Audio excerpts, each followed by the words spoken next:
to increase affordable housing in our communities. Together, we're creating a path towards better health outcomes and healthier communities. The past 18 months has been a real challenge for so many of us. With the country as a whole, or even with the world, we've seen a global pandemic. Aetna CVS is working with local governments and communities like yours to build avenues to affordable housing. Call the Crisis Center of Tampa Bay or visit online. Hi, I'm Karen Perez, Hillsborough County School Board Member for District 6, countywide. You're watching Hillsborough Schools TV, and together we're preparing students for life.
Hi, I'm Nadia Combs, Chair of the Hillsborough County School Board. I want to welcome you to Hillsborough County Public Schools. We serve more than 200,000 students. That includes children in preschool through adults in our workforce program. I'm Henry Shake Washington, the Board Vice Chair. Our district is the 7th largest in America, and our team is made up of more than 24,000 people working at nearly 250 sites across the county.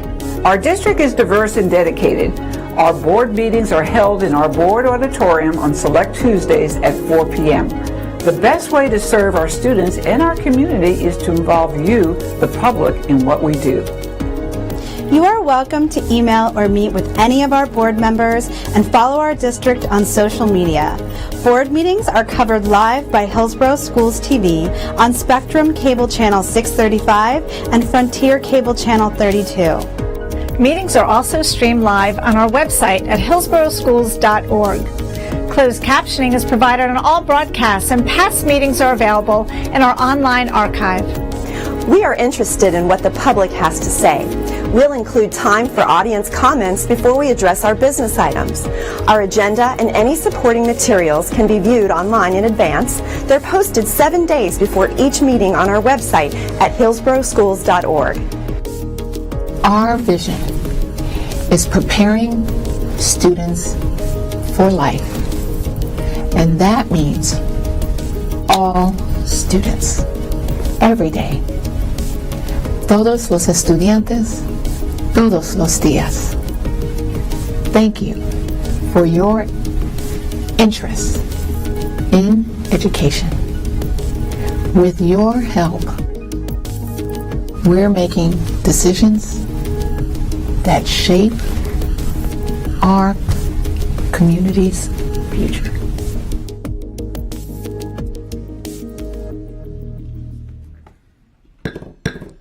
The board meeting of September 8, 2022 is called to order. Member Washington will now lead us in a moment of silence, followed by our dual language students from Bellamy Elementary who will recite the Pledge of Allegiance in Spanish and English in honor of Hispanic Heritage Month. We're excited to announce we have several students here in attendance that will be reciting the Pledge of Allegiance. Thank you, Madam Chair. Please join me in a moment of silence.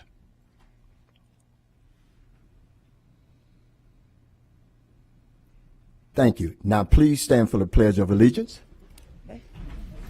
And if the students will please come up, and I want to first do a special thank you to Michelle Toscani, the principal of Bellamy, and the following students: VPK Emmanuel Diaz, kindergartner Owen Kraft, first grader Juan Carlos Felix, second grader Oliver Gardner, second grader Harper Kraft, third grader Angel Garcia, fourth grader Xavier Gardner, and fifth grader Agnalise Marbone. Thank you.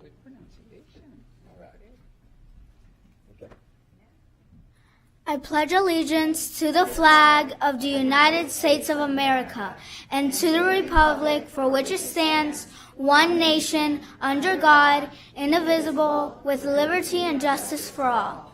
Yo prometo lealtad a la bandera de los Estados Unidos de América y a la república que representa una nación bajo Dios, indivisible, con libertad y justicia para todos.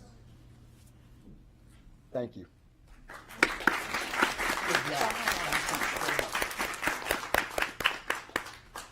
You may be seated. Thank you all. You did a wonderful job. We have no withdrawn items today. I need a motion and a second to adopt the agenda. I have a motion by Member Perez, and I have a second by Member Vaughn. Any discussion? Please vote when your lights appear.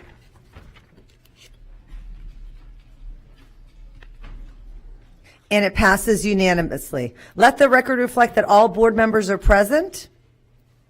Board members, I'd like to go over the format of today's meeting. As a reminder, we're a nonpartisan board who believe that all children can be empowered to learn to succeed, and our decisions will be made with that understanding. To pave the way for efficient and effective agenda statements and or questions, board members will have 3 minutes to speak with 30 seconds for final thoughts. Afterward, the superintendent can respond. If you have further questions, you're asked to get back into the queue. Member Washington will now read the board guidelines. Thank you, Madam Chair. As we begin this afternoon meeting, let me quickly review the format of our school board meetings. please silence all electronic devices. There are speakers in the room behind me that allow board members to hear the meeting upon stepping away from the dais. This meeting can be viewed with closed caption on live webcast, on cable television, and on video monitors here in the auditorium. It also can be viewed with closed caption on the online video archive.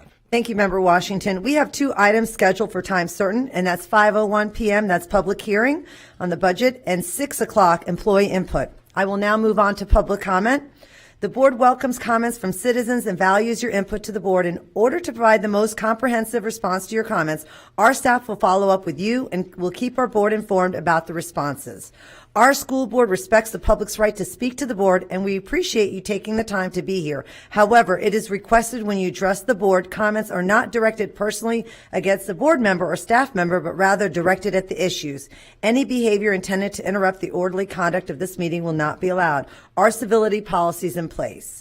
When addressing the board, please state your name and speak clearly into the microphone. This afternoon, each speaker will have 3 minutes. Remember that your 3 minutes start when you begin speaking. When there are 30 seconds left, you will see a yellow light on the lectern. A red light and a chime will indicate when your time is up. And we will only have a few speakers today. And if the first speakers will please line up against the wall. And the first speaker for today.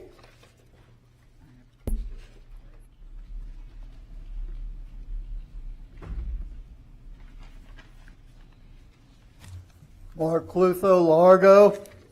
Here's a big article in the USA Today. Moms for Stupidity takes stand on public schooling. Group fights for parental rights. Critics call it divisive and counterproductive. The Maurice Cunningham, a retired associate professor of political science at the University of Massachusetts at Boston and author of Dark Money and the Politics of School Privatization, called Moms for Stupidity a prefabricated front representing GOP interests, especially those of DeSantis. How about that? Oh yeah, you should read this one. It's a good one. Well, your tax increase went down in flames.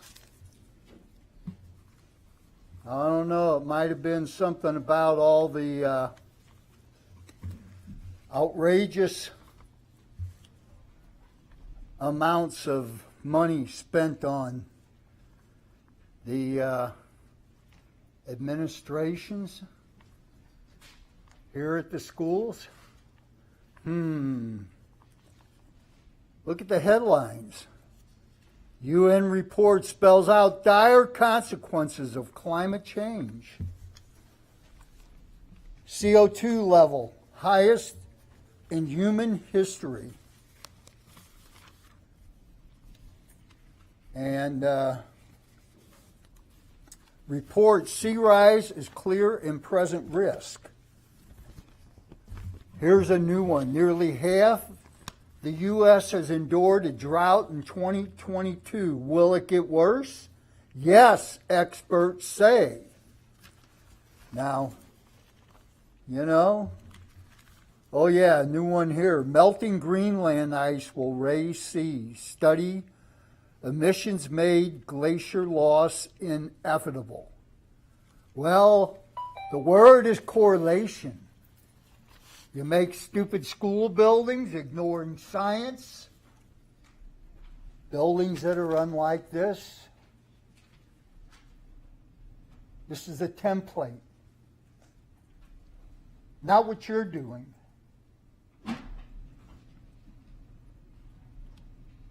And you get these kinds of results. The future's dim. Thank you very much. Next speaker, please.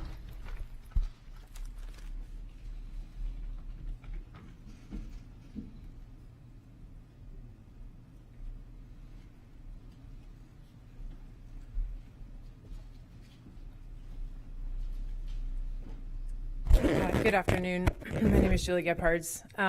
At least 3 of your media specialists have come to speak and often refer to the American Library Association throughout their talking points. Your website also refers to the American Library Association standards everywhere. Your book challenge form comes almost directly, word for word, from the American Library Association. And the talking points page on the American Library Association, I hear that echoed here very often. So it's clear that you rely heavily on the American Library Association. And again, let me remind you, now they have elected an avowed Marxist as their new president. That means that they've chosen Emily Drabinski by vote to be their leader, and it seems that we follow their guidelines everywhere here in this district. American Library Association is also responsible for training many American librarians, and I think with the amount of references that we have made here in Hillsborough County to the ALA, it's pretty clear that we've had some training from the American Library Association. So, according to an article I read and some retweets I've seen from Emily Drabinski, she does support sexually exposing children. She supports union-led political strife. She supports socialist politicians, and she supports libraries pushing explicit and far-left material. A former ALA council member said of Drabinski and her professional accomplishments that includes queering the landscape of library publishing and scholarship. Again, queering is a term that means taking something quote-unquote normal and looking at it through a lens that makes it strange and troubles it in some way. This is what she is known for and something that she plans to continue to do. And that sounds like something other than an apolitical agenda to me. The queering of libraries sounds pretty politicized, if you ask me. Another thing that I also want to address is this, because this is also something the ALA says. Books are chosen according to the specific needs of the communities that these libraries serve. I've heard that many, many times from this dais. According to surveys done in the community and according to peer reviews, this is how library books seem to be chosen here, which is understandable to a degree. Like if a community was a farming community, then maybe they would have more farming books. But with the sexual content, this seems rather absurd to me, and it also troubles me that seemingly teachers and librarians know about the sexual needs of minors in a given community. That's troubling. As we've seen, there's a ludicrous amount of this in our libraries. You know, and again, I'll mention Grindr, like what middle school parents have approved that this is in their library? You know, what survey supports that? You've been dismissive and condescending to my concerns and the concerns of so many other parents, not replying to emails, not doing anything about this. And you know that at the beginning of our public comment, you always say our staff will follow up with you. That sort of falls flat. Thank you. Next speaker, please. Thank you. Next speaker, please.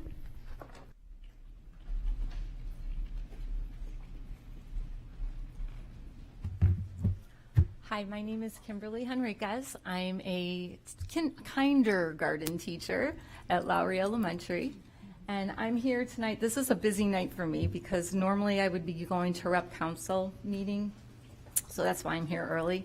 But I signed up for a Bible study, and I really think at this juncture in my life I need that really badly tonight, so I'm here now.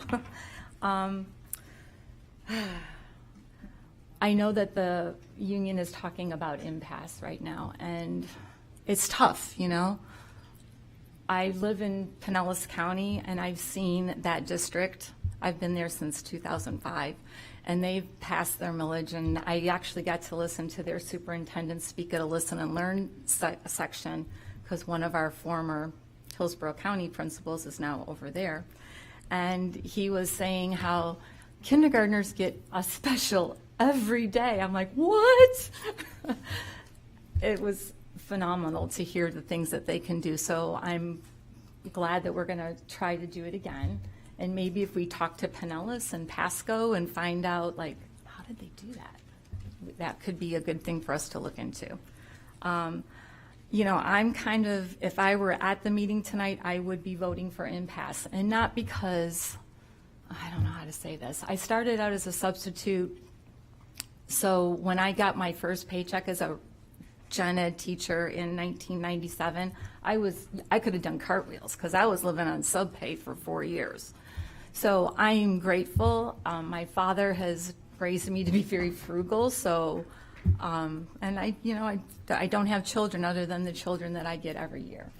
So I'm able to survive, and I can wait for impasse. Other teachers can't, and I just feel for them because I know there's so many teachers that are single moms because of, I think, the nature of our business. We put so much of our heart and soul into our kids that sometimes our spouses get the back burner. So I just wanted to let you know how I feel. Thanks. Thank you. And that concludes our public comment for today. We will now move on to the recognition and proclamations.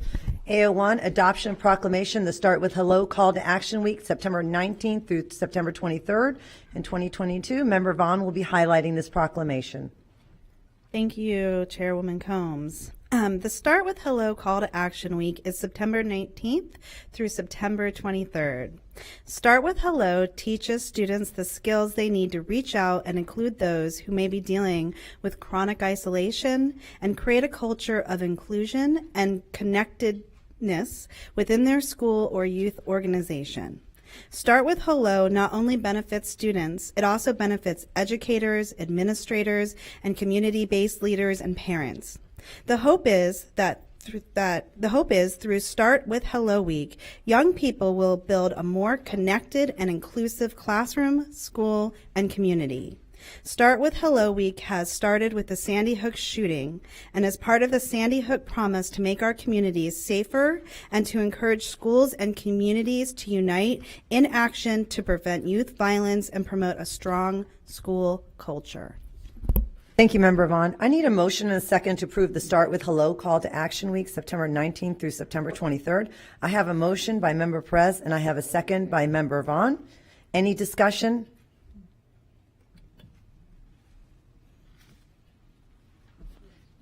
Member Washington?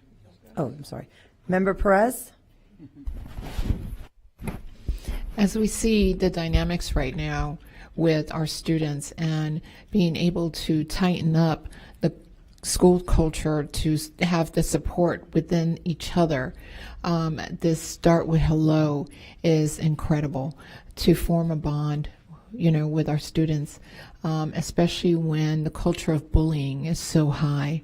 Not just in Hillsborough County schools, but, around the nation, and trying to eliminate the culture of bullying. So this Start with Hello is just incredible. And, I hope all the students, join in with this Start with Hello. Thank you. Thank you, Member Perez. Member Vaughn? Yes, thank you for allowing me to read this. I also want to kind of conclude what Member Perez is saying. I think that right now it's really important, especially when we're talking about violence within our schools, to talk about the importance of our students all feeling included and connected and feeling that other people in their classroom are kind to them, and just like the action says, or the proclamation says, saying hello in the morning or making a connection or, making an effort to make sure that you're thoughtful of the people around you is so important when we talk about good relationships and avoiding violence. So I'm glad to see this proclamation here and I appreciate it. Thank you. Thank you, Member Vaughn. And I just also wanted to speak briefly. I know that last year my daughter who's in high school, was really excited about Hello Week because she could feel it, that it really was celebrated in her school and that she had like a time where it wasn't so much pressure about school and homework and just the importance. I think kids are really realizing the importance of mental health and mental health awareness. And I think the pandemic, unfortunately, has made that so much worse for our students with isolation and challenges. I don't think there's a person here who doesn't know someone or doesn't have somebody in their family who's dealt with challenges. And I think this proclamation just says a lot, and that we need to continue to know that our schools are really an important gateway of helping children, give them the support and also the skills so they can flourish later. So thank you so much, Member Vaughn, for reading that proclamation. Please vote when your lights appear.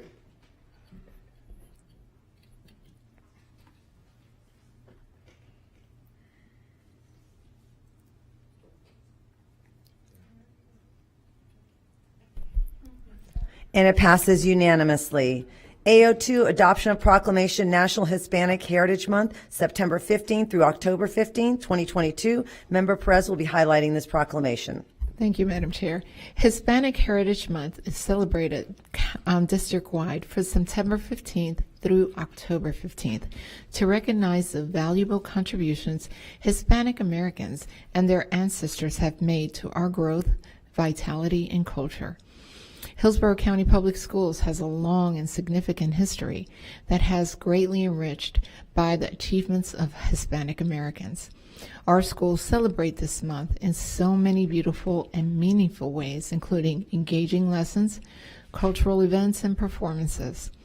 Hispanic heritage is an integral part of Florida history and significantly the Tampa Bay community. We recognize the past, present, and future achievements of the local Hispanic community as positive contributions towards inclusivity, diversity, and equality. El mes de la herencia hispana se celebra en todo el distrito del 15 de septiembre al 15 de octubre para reconocer las valiosas contribuciones de los hispanos americanos y sus antepasados han hecho a nuestro crecimiento, vitalidad y cultura.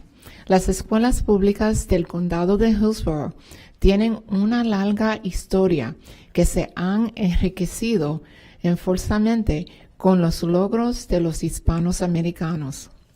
Nuestras escuelas celebran este mes de muchas maneras hermosas y significativas, incluyendo lecciones atractivas, eventos culturales. La herencia hispana es una parte de la historia de Florida y específicamente en la comunidad de Tampa. Reconocemos los logros pasados, presentes y futuros de la comunidad hispana local como contribuciones positivas hacia la inclusión, la diversidad y equidad. Thank you.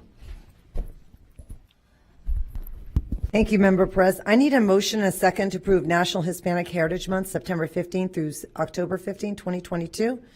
I have a motion by Member Perez, and I have a second by Member Washington. Any discussion? Member Gray? Thank you, Member Perez, and thank you, our diversity leader, Ms. Monica Vera-Tirado, for expanding, and Superintendent Davis expanding our Hispanic outreach. That's putting it mildly. I know that we should include, too, the leaders of our community need to be very much appreciated. As our FACE team, our actual outreach that does go out to the communities and really reach the families and bring them into our schools and share the awareness that what we're doing, we have a long way to go. I know, and it involves trust, and we do hope to gain it under this administration. I do know even on our agenda item, we have a Latinos in Action item that will support that we are very much involved in expanding Hispanic communications and relationships. So all this is to say, I look forward to all the contests. I know we do every school, and I'm looking at Leonard High School, Denise Savino, principal, right there. She does a wonderful job in South Shore area. So we're going to have a great time with this, watching the schools, the kids, what they're doing. And I know Member Combs probably has a surprise announcements coming up too, which I better be quiet because I don't want to give that away. So thank you all. Thank you, Member Gray. Member Vaughn?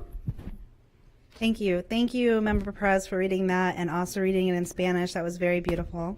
And I'm really excited about Hispanic Heritage Month. I think it's important as a board, since our highest population of students are Hispanic, to be supportive and make sure we're always talking about the community and ways that we can support it. I think our board has done a really good job of that. I know Member Gray, did you start the Hispanic Task Force? Yeah, so thank you for doing that. And I have so many teachers who are already sending me pictures of doors that they're starting to do and billboards they're starting to put up and ways that they're starting to decorate their classrooms. So I'm just excited to kind of kick off this month and see where it goes. And so thank you for the proclamation. Thank you, Member Vaughn. Member Perez? Yes, likewise, Member Vaughn. I'm looking forward to getting around the district, but also in Tampa Bay, there's going to be a lot of events happening for our families and the students, for us to participate in. So I'm looking forward to that as well. Thank you, Member Perez. And just a couple comments. I know that we are doing so much as a board. I think we realize that is such a high percentage of our students, 38%. I think by the end of the year, we'll probably tip 40%. I was at Oak Grove the other day, and they have 50 new students who have just come from Cuba. So we are having many, many students who are coming, across the district, and a lot of them are Hispanic, and we want to make sure that we celebrate the students. And I want to thank Elena Garcia for so much that she does for the ELL students, and Monica Veritorado, and so many people do so much, and I just want to thank them. And I'm really excited, and I will have a flyer at the end of my closing comments, but we are going to have a Hispanic Heritage Community Celebration at Webb Middle School on October 4th. So I will share that at the end, but I'm really excited, and thank you, Member Perez, for sharing this proclamation. Please vote when your lights appear.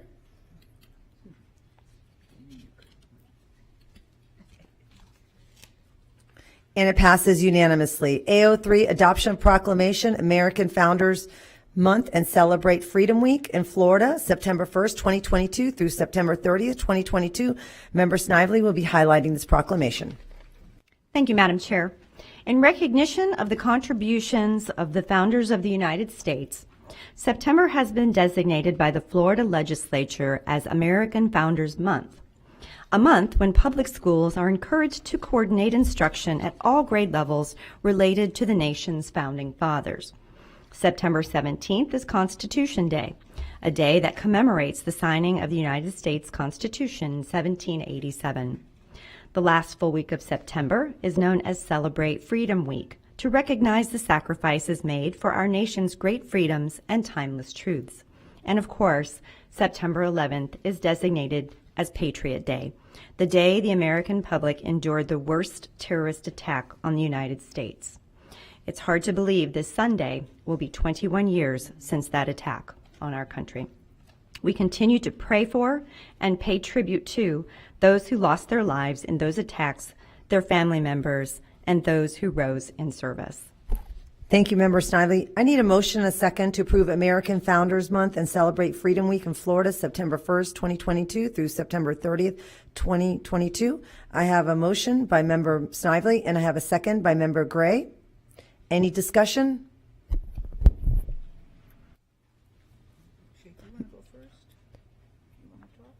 Member Gray? Yeah, absolutely. Thank you, Member Snively, for doing a very important proclamation. We know the sacrifices of our military have given us the freedom to be right here on this dais and speaking in full liberty and in full sight of everyone.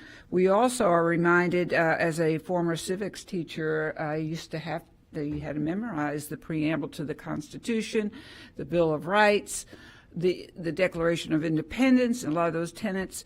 We've gone a long way away from the history of our country in the minds and in the memories of our children, our students, and that's not just for our students. I definitely think that we need to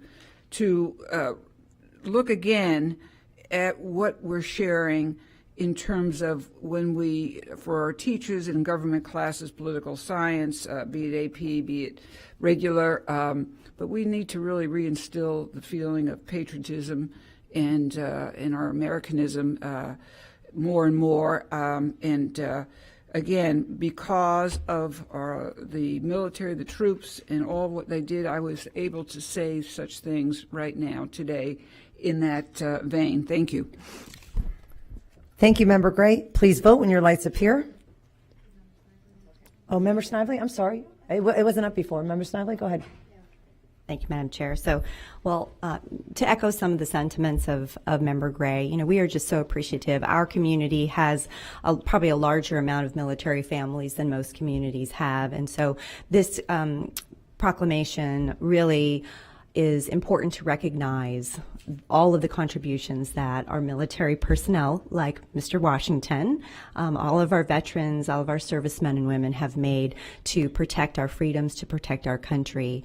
And so I agree, the more we can instill nationalism, especially in such divided times in our nation, the more that we can instill some patriotism and reinvigorate the love that people have for the United States. Any amount of time that we contribute to that is going to be well used and appreciated by many people. So thank you for the opportunity to make this proclamation and bring it forward this evening. Thank you. Member Washington? Thank you, Member Snively, for that also, because we live in the greatest country in the world, and we have to realize that. And that day I never will forget. I was the principal over at Chamberlain High School when that happened. We were having a PTSA meeting, and my secretary called and said, "Mr. Washington, someone just ran into the building, one of the Twin Towers." So we are thinking, well, it's an accident. About 2 or 3 minutes later, she called back and said, if another flight airplane had ran into the building, then we knew something was wrong that day. And the parents were upset. We had to dismiss students from the school. But, you know, we got through it. And it was rough. It was rough. Being a former military person, it was rough. But, again, we live in the greatest country in the world. And never forget that. Thank you. Thank you, Member Washington. Member Perez? Yeah, thank you. Yeah, just like Member Washington, I remember that day. But the significance for me is that I'm from New York City, and whenever I go home, those Twin Towers were always, you know, a symbol of home. But you know, what you were saying, Member Snively, is that you know our freedom is here, home. You know, so the significance of being here and being, you know, having that freedom is a major, the big part of the picture. And so, you know, for our children to always remember that and, you know, have this time to reflect on that, is big. But, you know, I don't know if any of you have gone back to see the memorial site, but it's amazing. And but that's all I wanted to say. Thank you. Thank you, Member Perez. Please vote when your lights appear. And it passes unanimously. Our final recognition is the recognition of the Suncoast Credit Union of their contribution to Hillsborough County Public School athletics for a new scoreboard sponsorship across our district. Member Washington will be highlighting this recognition. Thank you, Madam Chair. We are excited to recognize Suncoast Credit Union today for their continued commitment to our district. Our communications team has been working hard to generate revenue for our district through sponsorship dollars. And we are grateful to have 3 amazing partners who have committed to supporting athletics through a new scoreboard sponsorship: Suncoast Credit Union, Baycare, and the Tampa Bay Buccaneers. With their generous contributions they have helped us to receive 99 gymnasium scoreboards, 28 stadium scoreboards with video capabilities, 28 new video display boards in the gyms at all of our middle school and high schools.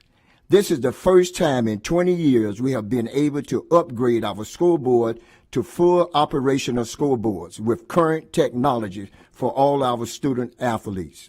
So thank you to our partners, especially Suncoast Credit Union, who have helped make this possible. Today, we would like to honor Suncoast Credit Union for their contribution of $600,000 over 3 years. We have Mrs. Hilton, Executive Director of Foundation and Youth Outreach from Suncoast Credit Union, who would like to say a few words about the partnership. Mr. Washington, respectfully, you have taken all my talking points. Oh, every one of them. So sorry, ma'am. you got them all. Yes, I am Cindy Helton. I am the executive director of our foundation, and we are thrilled to be here today. We understand that this was a long time coming. We're excited that we're able to do it. I have been to more games than I would like to admit in my life, but I'm sure I will be at some more in the near future. I have seen several pictures of the scoreboards, and they look amazing. So I want you to know, on behalf of everyone at Suncoast, we are so excited to be able to do this for you. So again, we're excited. We can't wait. And, we love our partnership. You guys know by now that we've been around since 1934. We were started right here in Hillsborough County with a few people, about teachers. And today we're the largest credit union in the state of Florida. We have 75 branches. We have a huge thriving foundation that I'm sure you're aware of, that we also support the district and our education foundations and nonprofits. So we're just really excited to be able to do this for you guys today. And thank you for having me, and I appreciate you. We have a chat. Thank you. And we would love to take a picture with you. You'll stay up and. You want a big? You want a little? Yeah. Should we get this? Let's go down. Should we go downstairs? Should we go down? $600. Courtney, you can come up here. By the way, you guys, this is Courtney Berry. She is our youth outreach manager, and we're excited that she's with me tonight. So thank you. And Middleton Brad, that's right.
Oh, yeah, she's good, though.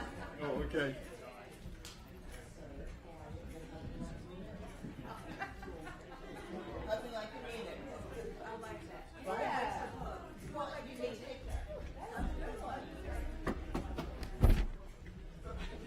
That doesn't.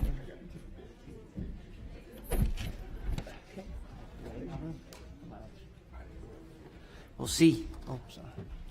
If anybody would like to make any comments, please. Okay. Okay. Member Gray?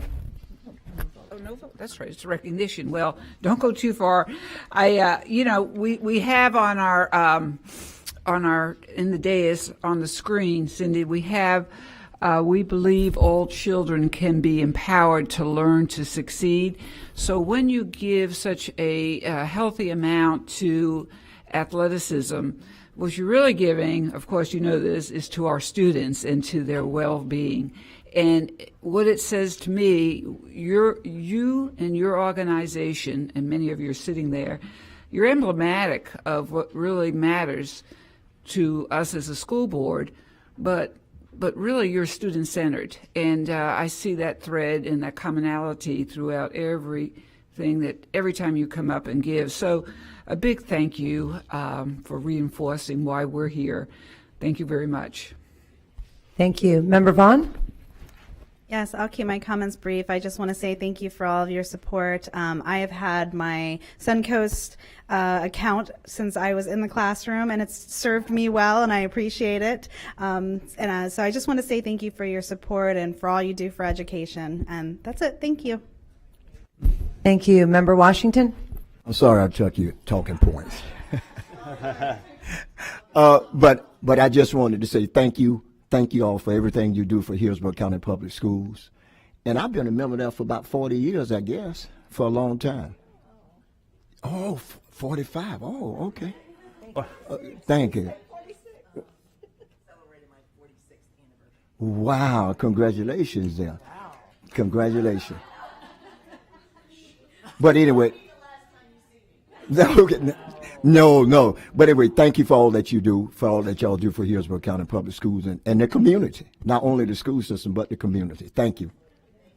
Yes, thank you. Thank you so much for everything that you do. And as I told you, I've had my first account just like Member Vaughn. And I know Superintendent Davis also wanted to comment. Yes, ma'am, the chair. Thank you so very much for what you continue to do, Cindy, you and your team. You always stand up for us. You're always there to help us in any way, shape, or form, and just really to show value for education, especially for Hillsborough County Public School District. So we appreciate your partnership. We also appreciate Jackie Joyner for always going out to be actively engaged, our business partners, to bring them on board and allow this to be a cohesive, collaborative effort as we move forward, to prepare students for life. So thank you, both of you. Appreciate it. Thank you. I need a motion, a second to approve the consent agenda. I have a motion by Member Hahn and I have a second by Member Snively. Please vote when your lights appear.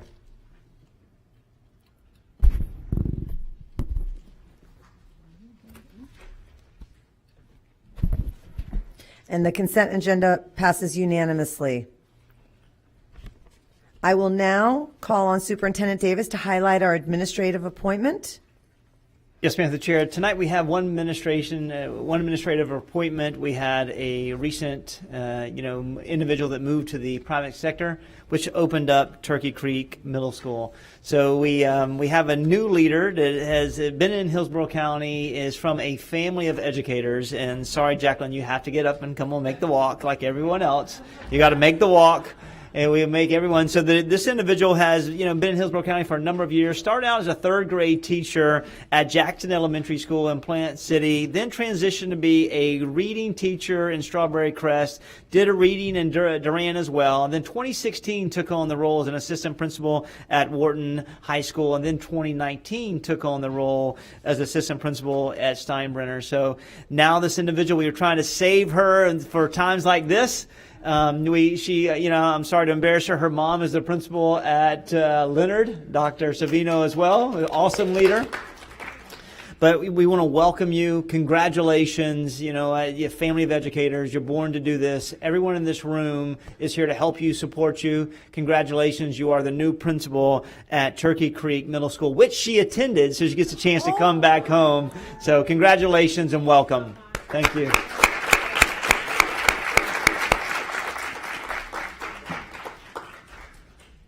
That's it.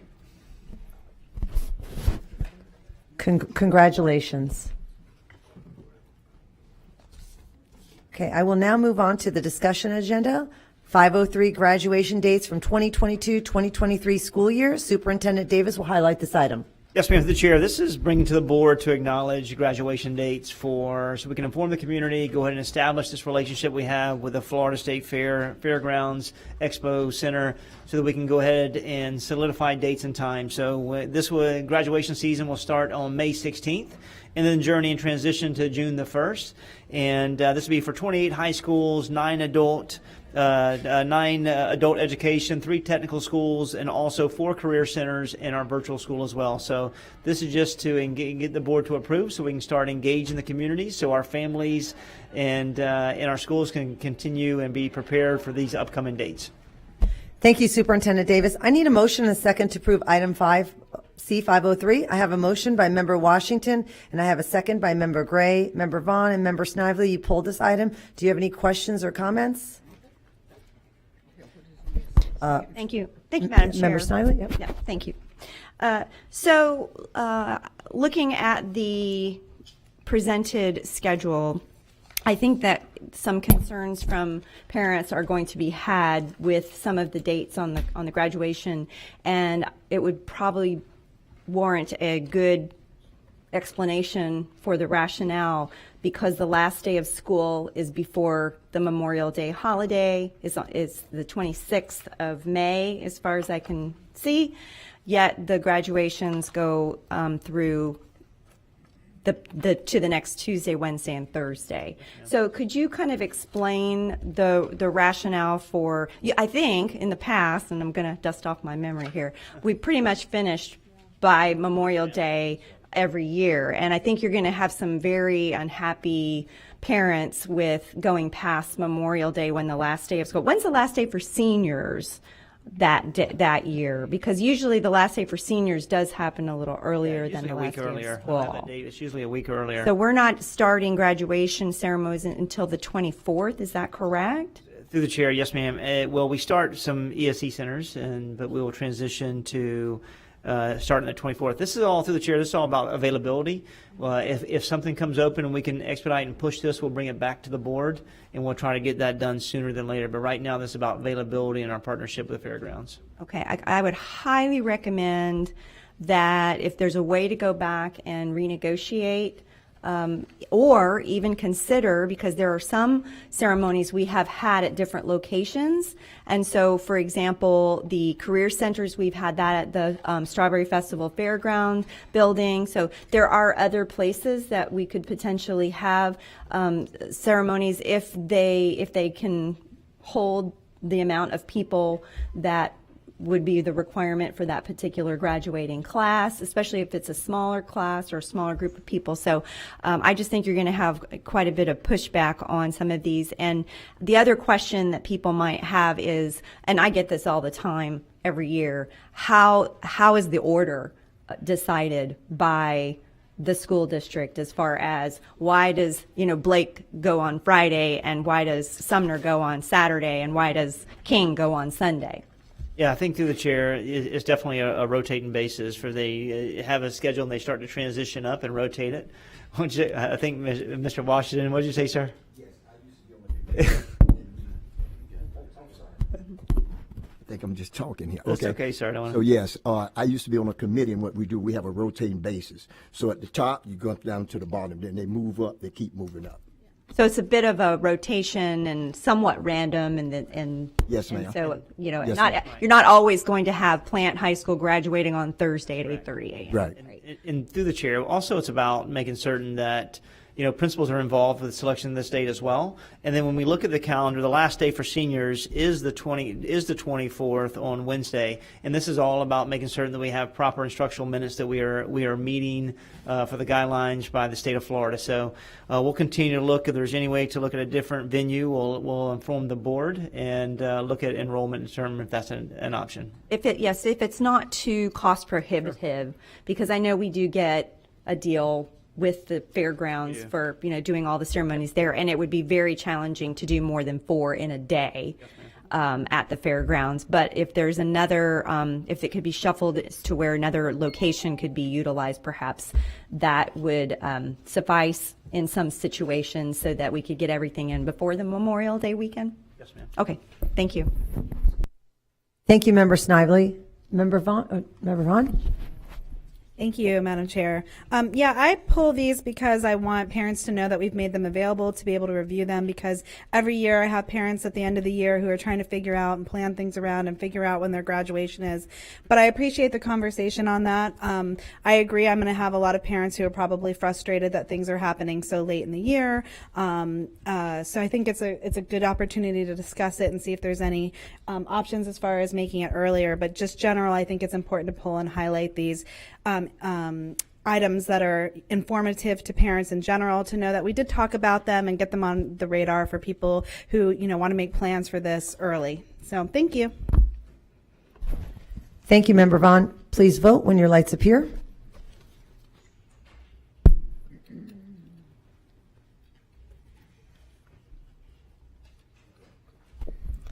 And it passes with 6 votes and 1 no for Member Snively.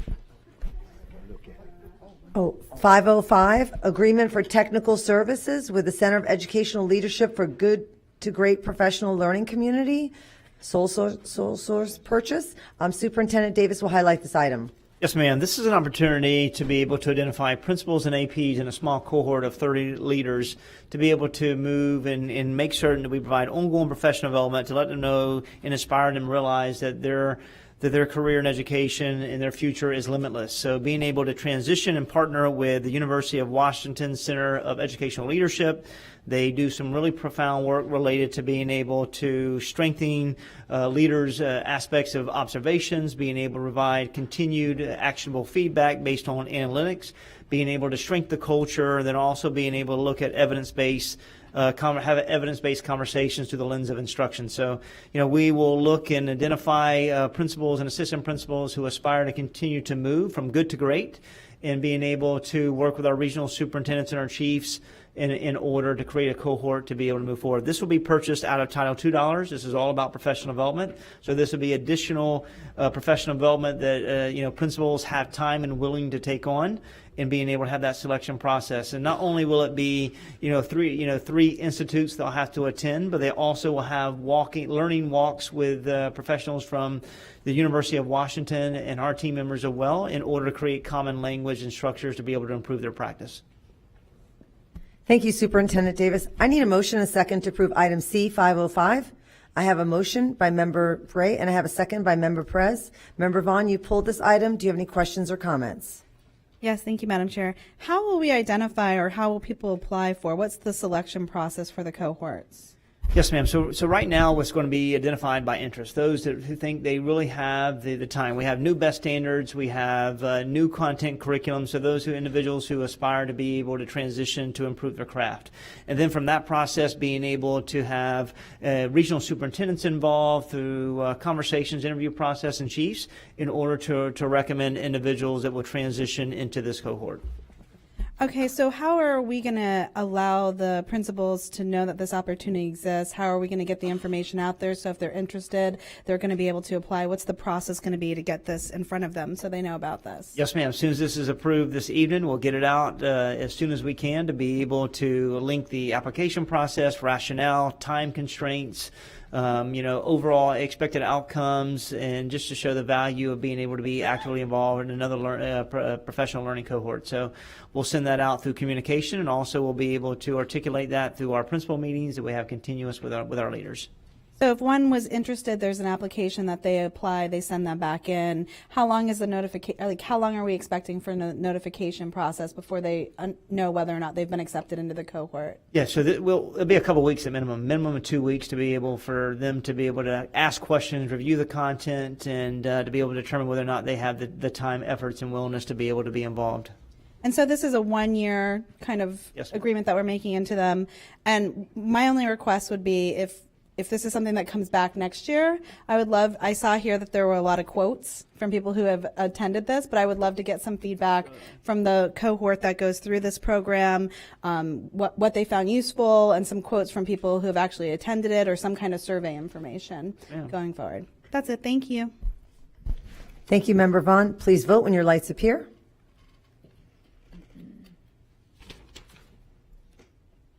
And it passes unanimously. 601, the annual financial report to the Commissioner of Education for fiscal year ending on June 30th, 2022. Superintendent Davis will highlight this item. Yes, ma'am. I want to transition to our CFO, Mrs. Johnson. Good evening, Board Members, Superintendent Davis, and constituents.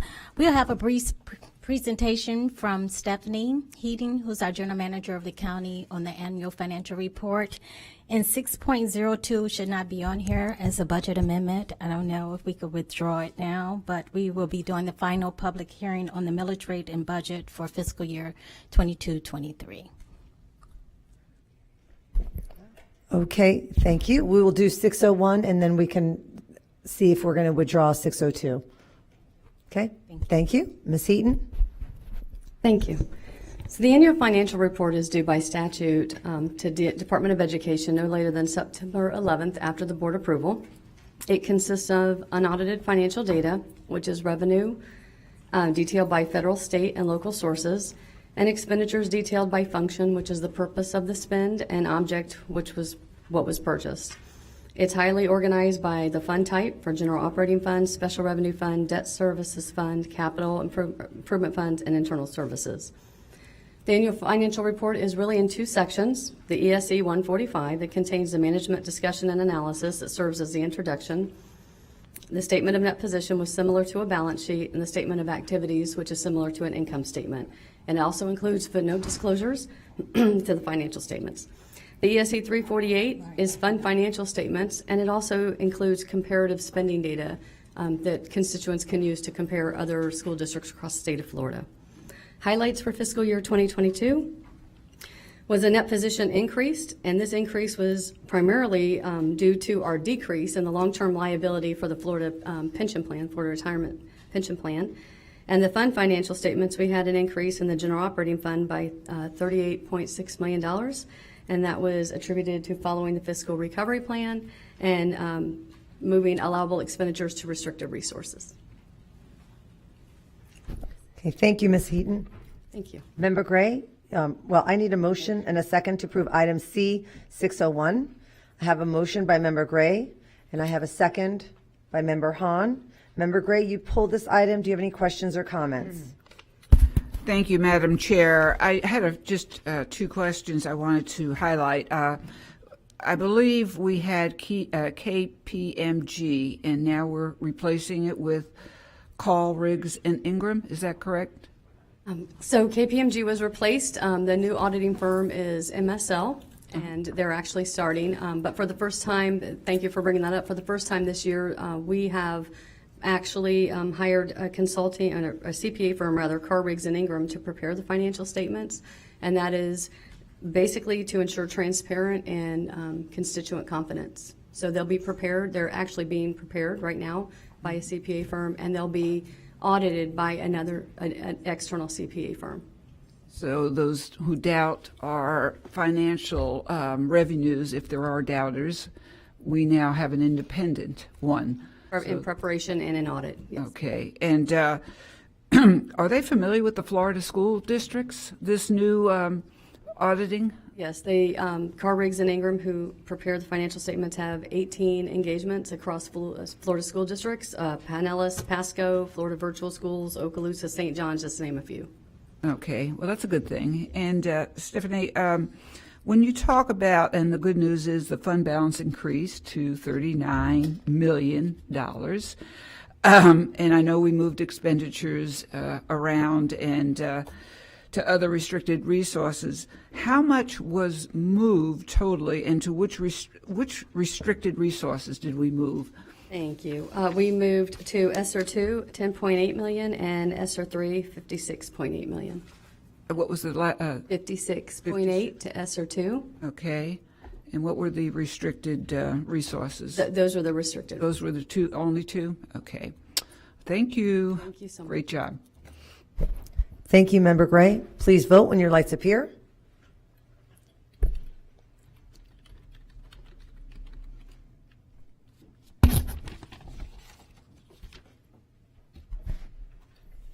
And it passes unanimously. We will move to 901, the Memorandum of Agreement for with Latinos in Action. Superintendent Davis will highlight this item. Yes, ma'am. Through the chair, this is a great opportunity for us to get our Latino youth and actively involved within our schools. This is an initiative that started years ago. It originally started with Leto, Leonard, Shields, Pierce, and Webb, to make certain that we get our youth actively engaged and involved and create pathways for our Hispanic youth to be able to transition to become college ready within our school district. We are going to expand this initiative to Marshall, Sumner, and Turner and Bartell K-8 to be able to expand this initiative to make certain that our students are actively engaged in this process. We see that this is an elective course at our schools that are offering, where our principals are willing, they have staff that are willing to be actively engaged in this process, and we see the enrollment continues to increase. And also through this initiative, we see individuals that are actively engaged in this Latinos in Action are exposed and a willingness to be successful in advanced coursework, have greater enrollment and attendance as well. So we'll be using our Title IV funds to be able to do this. This covers with content, curriculum, covers membership fees, and at the same token, it'll be able to cover any field experiences that our students are actively engaged in this process. Thank you, Superintendent Davis. I need a motion and a second to approve item C901.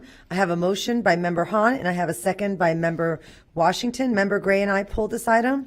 Member Gray, I'll defer to you first. Yes, and Pablo, be on standby. We just have a slide. But the point is, and thank you, Superintendent Davis and Monica Vera-Tirado, Dr. Monica Vera-Tirado, and the staff, because what we're really doing is we're preparing leaders in our schools. Now, my question is, don't we have Sumner also? Sumner, yes, ma'am. It's probably on there. So, they're going to learn leadership skills and serve the community, and basically become leaders in the school. So, when we talk about increasing Hispanic the footprint, we are doing it through this organization, I call it that, but this curriculum as well. So that's great. Pablo, don't we have a slide? And then I think. Right. Aha.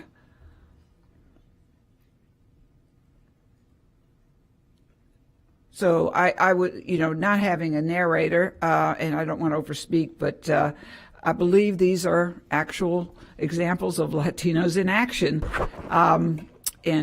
So anyway, I'm going to pass that talking baton to Member Combs. Oh, wait a minute, I'm sorry, you got it. I pulled it, but Member Hahn, I'll let you speak first. Thank you.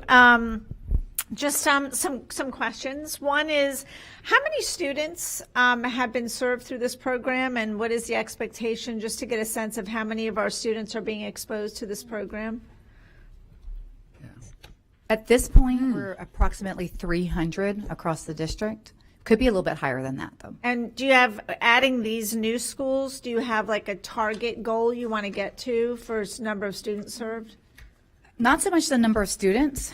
We want because of course it's voluntary. We want this. We want the schools. But you recruit into the program. Yes, absolutely. So the goal would be that each school who's interested has a program. So of course, we'd want to see more schools that have high Hispanic populations. Sure. And it is open to any student, by the way. Just any student can participate in this program, whether they're Hispanic or not. But really making sure that we are paying attention to the outcomes, so that we have the integrity of the program, which we do see increased attendance, increased graduation, increased participation in advanced courses. And we're going to add also CTE to get a sense of, after our workshop the other day, not just looking at advanced courses, but do we also see students who maybe aren't participating in the advanced courses, but are participating in a rigorous CTE option that leads to competitive careers?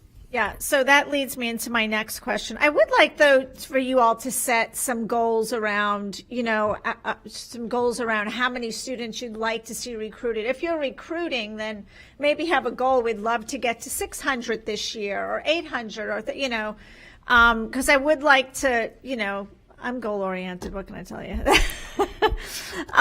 But also, you mentioned data, and I see the data on the front sheet. That seems to be the national data for Latinos in Action program. Do we have some Hillsborough-specific data on those points that you mentioned? The student participation, enrollment increase, the increase in honors courses, and the high school graduation rates for the 300 students that have participated. I'd just be curious to see Hillsborough data. I mean, the national data is great, but I'd like to see the impact for our school district. Mm-hmm. So if you could provide that to all the board members in the next week, that would be great. But other than that, thank you for bringing it forward and the work that you're doing through this program. Thank you, Member Hahn. Member Perez? So how is it that you recruit for this program? Really, the recruitment is school-based, right? So we make sure that principals are aware of this, that leaders at the schools are aware of this, teachers are aware of this. If they decide that they want to onboard, so we have 3 more schools onboarding, then they're sharing at school level the information with their students. It's an elective course, so a lot has to do with that teacher who's typically it's a teacher who kids really want to be in a class with, and so there really hasn't been a problem with getting kids once they start it. that isn't the problem. It's to your point, to the point that Dr. Hahn made. It's about growing it, right? So that's how it'd be school based. Okay. Because Latino, when you're doing something like Latinos in Action to get them, to become leaders, and parents, especially Latino parents, they're the first helicopter parents. Let me say that that's where helicopter parenting got started, yeah, I'm gonna say it. How do you engage the parents in order to engage the students? So there are certainly parent components. Parents are, kept apprised of all the wonderful activities and then encouraged to participate in those activities. And of course, the community piece is big. And I did want to point out that on the slide that we had, those were examples of a community work that they do, which would be tutoring younger students, either students in their school, middle school, elementary school. I think we saw some elementary students. At the high school, students were tutoring. So yeah, so there's a lot of parent engagement through that process. Okay. And do you use like Peach Jar? How do you? Again, it's school by school. How the parents are engaged. Because we have the Cuban students that are coming in now, and are you trying to capture those students too to help them? Absolutely, and you'll see, Leto right now has our highest number, of our Cuban high school students, and this is a high school program at this time, and so they are, one of our flagship programs, and they have multiple classes actually. So they've expanded besides just one section in a high school, to multiple sections. So they have the biggest group of students, and we believe we'll continue to see it grow. Has targeting like Waimama or even out in Plant City, probably would, do this program some justice, but putting those feelers out for those students that are in those areas, especially your migrant students, probably would help. Well, I appreciate that it was pulled for discussion, because this right here, this increases awareness, right, for something really, a really neat program that's going on in our district that maybe people are not aware of, but they will be tonight.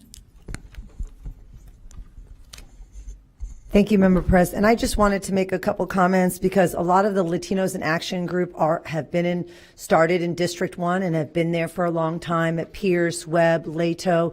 And I know last year I spent a couple periods at Pierce Middle School, and I did speak to the Latinos in Action. It was a full class. I think it was like 28 students were in there, and they were very engaged, and we really were talking about how do you get involved in the government, how do you, basically run for an election. So I thought it was such a great organization. The teacher kept in touch with me. They even purchased a T-shirt, and they had a car wash. So you really can see that the entire school and the entire community is surrounded by a group like this. So even if the students are not in that elective class, you can see that the other Latinos in that school are getting involved, and they're looking for leadership and leaders in that area. So I think it's a wonderful organization, a wonderful group, and I fully support them, and it's exciting to see that growth.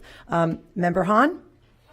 Thank you. Just a quick follow-up. I know they have mentors and they go into the classrooms. Are they engaging, the organization, are they engaging with like the Hispanic Chamber and the local Hispanic business leaders? Do you know if they're engaged in this effort? There is some engagement, and I can get more information on that. But yes, they have been working with some of our local communities, but that's certainly something we can highlight and get to board members and continue to make that part of our goals as we're moving this program forward. Okay. Thank you so much. Thank you, Member Hahn. Please vote when your lights appear.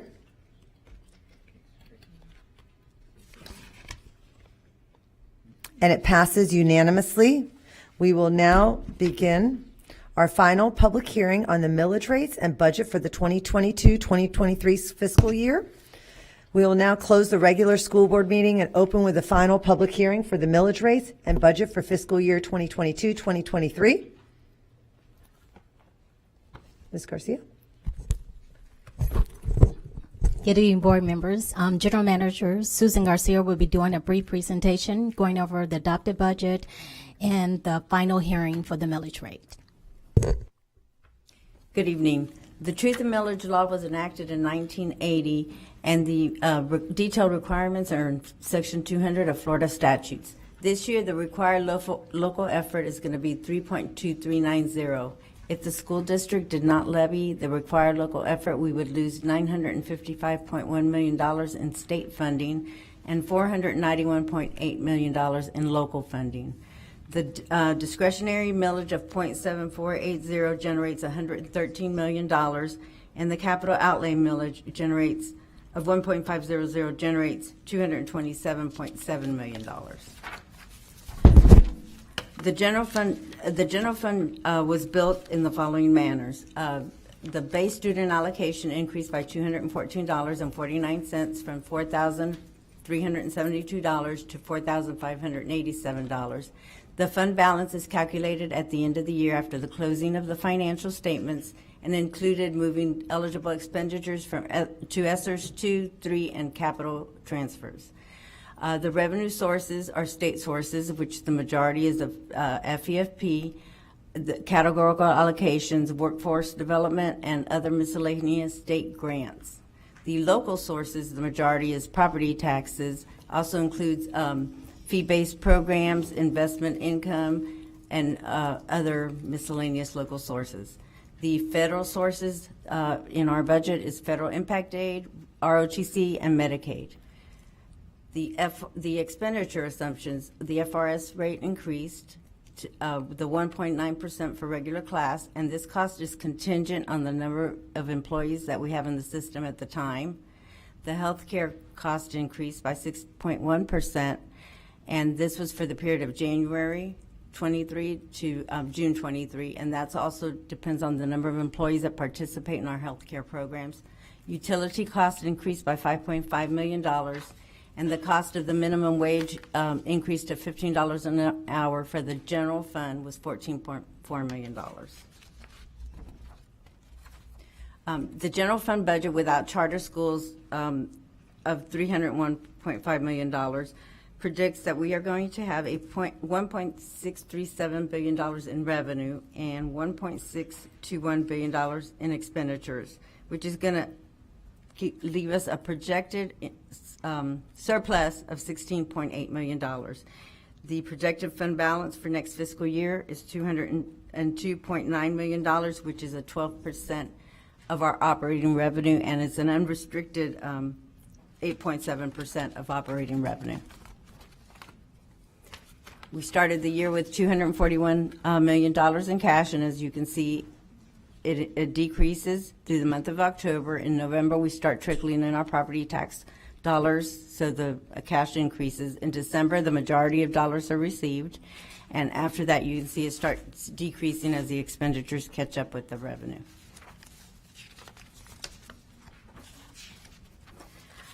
The millage rates, the total millage rate that we are going to levy today, 5.4870, is actually 0.3620 mils less than what we levied last year. The total budget for all the funds for this fiscal year is $4,293,907,524.93. And at this time, the board chair. What was that? May I have a motion and a second to adopt the fiscal year 2022-2023 millage rates as presented? I have a motion by Member Hahn, and I have a second by Member Perez. Is there anyone present who wishes to address the board concerning the proposed millage rates?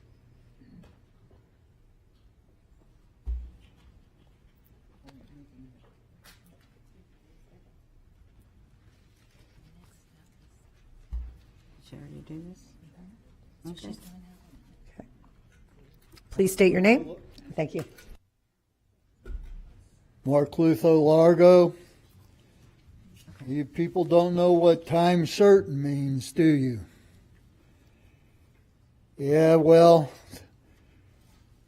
your tax referendum went down in flames. You know, the could be that this tax levy seems to be too much. You know, the value of everybody's property keeps going up and up and up. And maybe the taxpayers don't see a value. And maybe I'll have to repeat again the figures when we get to the budget section of the hearings. What you are spending, I mean blowing. Thank you. Any other public comments? We will now move on to board comments. Member Vaughn? Thank you. I just want to ask a few questions for public clarity. How much flexibility do we have in setting or adopting this millage? The board has no flexibility. It's required when you participate in FEFP that you adopt the budget as the millage rate from the state. Okay, so I just want to clarify that this is not something that we are making a decision of. This was come down from the state, and we have to adopt the millage that they tell us. So essentially, from reading the first page of this, it talks about how since the taxable property in Hillsborough County has experienced an increase, that's why the amount that we levy has gone down, because we continually talk about how there is a cap from the state where it monitors how much we can collect from property value revenue. And everybody always equates that just because property values go up that we should get more funding. And this right here speaks to the fact that there are many ways, whether it's the per pupil funding or lowering the millage, that when our tax base goes up, our property taxes go up, the state regulates how much revenue that we can get from that by either lowering our millage or taking away from our per pupil funding on the other end. Is that correct? That is correct. All districts are given a millage rate to equalize the allocation to the school district and how much it's going to fund education. The state makes those criterias, and then they allocate the rate. So the taxable value, the amount we collect, is based on the state requirement from the millage and the taxable value of the property. Thank you. Thank you, Member Vaughn. Member Hahn? On just following that train of thought, even if the state lowers the millage like they're doing now, and property taxes have gone up, in the past, we've still gotten more property tax revenue from the years before. So it's been going up as far as the amount of revenue we've been receiving, even though the rate has gone down. Yes, if the rate go down and taxable value is higher, then we still get we still get more than the previous year. That's so correct. Even though they have lowered the rate, we're still getting more money from the previous year. So right in our local. Yes. So what happened is the revenue is all generated by the state. They take the local as well as this appropriation from the state in consideration. They decide if they're going to raise the base. They did raise the base this year, and that's where our funding mostly come from the base. But a proportion of it is coming from the local. So they already know how much is coming from the local, and they're just the state appropriation by the same amount. Right. Equivalent to the amount of the increase of the local. Okay. Thank you. Thank you, Member Hahn. Member Vaughn? Thank you. I just want to make sure we're on the same page. So essentially, we are getting more, a bit more from our property taxes. But what you're saying is, and they've raised the per pupil funding, but based on that cap, they could also take away some per pupil depending on how much we raise from that. But you also had a list of other things that is going to cost us money from the last year and the last legislation. So I guess the question is, do we end up with all those things that come out of the back end, the millage, do we end up generating more revenue this year than we did last year after all those come out? Well, you might generate more revenues, but our expenditures is going up because of the cost of inflation. Then we had a mandate of the millage from the state. And then if we have a minimum wages from the state, and if we have a loss of students, our allocation is based on enrollment, or if we have an increase in student, we get more revenue. So there's a lot of parameters in this formula that is generate our revenue is based upon. Okay, thank you. Thank you, Member Vaughn. Member Perez? So we are a district of 3.2 billion. Did I hear you say that we're now at 4.3 billion? That is correct. Okay, so we increased to 4.3 billion? Well, that's because we take in consideration all our funds. Those all funds restricted, the 0.5 sales tax, that capital revenue that also is coming in, and ESSER's funding that we have available. So that's making our revenue increase overall, impacting the district for this fiscal year. Okay, I just want clarification with that. Thank you. Thank you very much. I have had a motion and a second to adopt the fiscal year 22-2023 millage rates as presented. Please press your buttons when they appear.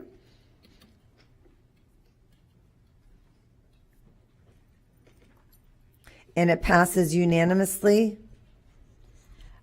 We will now go to the second part. Ms. Garcia? It is recommended that the board adopt the fiscal year 2022-2023 budget of $4,293,907,524.93.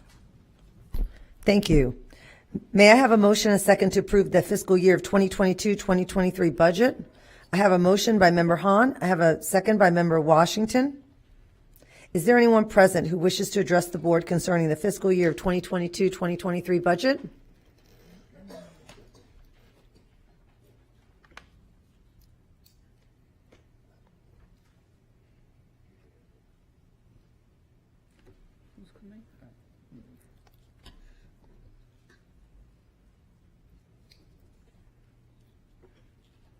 Mark Luther Largo. The column written by this wizard at the Times, John Hill, said that year after year for nearly a decade, school officials ladled into cash reserves and shifted tens of millions of dollars from capital accounts to cover payroll and other routine expenses. It was like raiding your savings to pay your monthly light bill. Light bill? Where is this guy living? Yeah. Now these figures here, they don't lie. For the board, $2.5 million. $2.5 million? You do such a wonderful job. General administration, $32.5 million. School administration, $109 million. Facilities acquisition and construction, $277 million. Well, see there, that figure, that keeps coming back to bite you. That's the money that you're wasting, that is destroying the planet. Literally destroying the planet. $206 million for central services, operation of plant, $142 million. Maintenance of plant, $28 million. Debt service, $84 million. Well, yeah. You know, all of that is just so very critical to educating the students. Well, you know, I talked about some things earlier that show how dire the situation is. And this money that you're squandering, it's why people don't want to give you more money. I mean, squandering the money and the future. Thank you very much. Thank you. Any school board comments? Any of the members would like to comment? I have a motion and a second to approve the fiscal year 2022-2023 budget. Please press your buttons when your lights appear. And it passes unanimously. And the final step, Ms. Garcia? It is recommended that the board approve the resolutions adopting the fiscal year 2022-2023 millage rates and the fiscal year 2022-2023 budget. May I have a motion and a second to approve the resolutions adopting the fiscal year 2022-2023 millage rates and the fiscal year of 2022-2023 budget as presented? I have a motion by Member Washington. I have a second by Member Hahn. Is there anyone present who wishes to address the board concerning the fiscal year of 2022-2023 millage rates and budget? Is there any public comments? Okay. School board members? Okay, I have a motion and a second to approve the resolutions adopting the fiscal year of 2022-2023 millage rates and the fiscal year 2022-2023 budget as presented. Please press your buttons when the lights appear.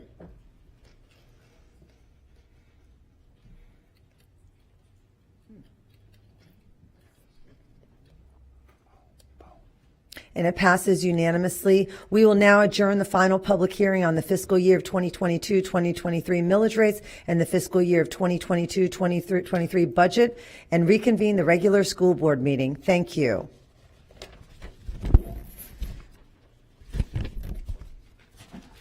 We will now move on to 602, the budget amendments for the period ending in June 30th, 2022. Yes, or so, Mr. Porter?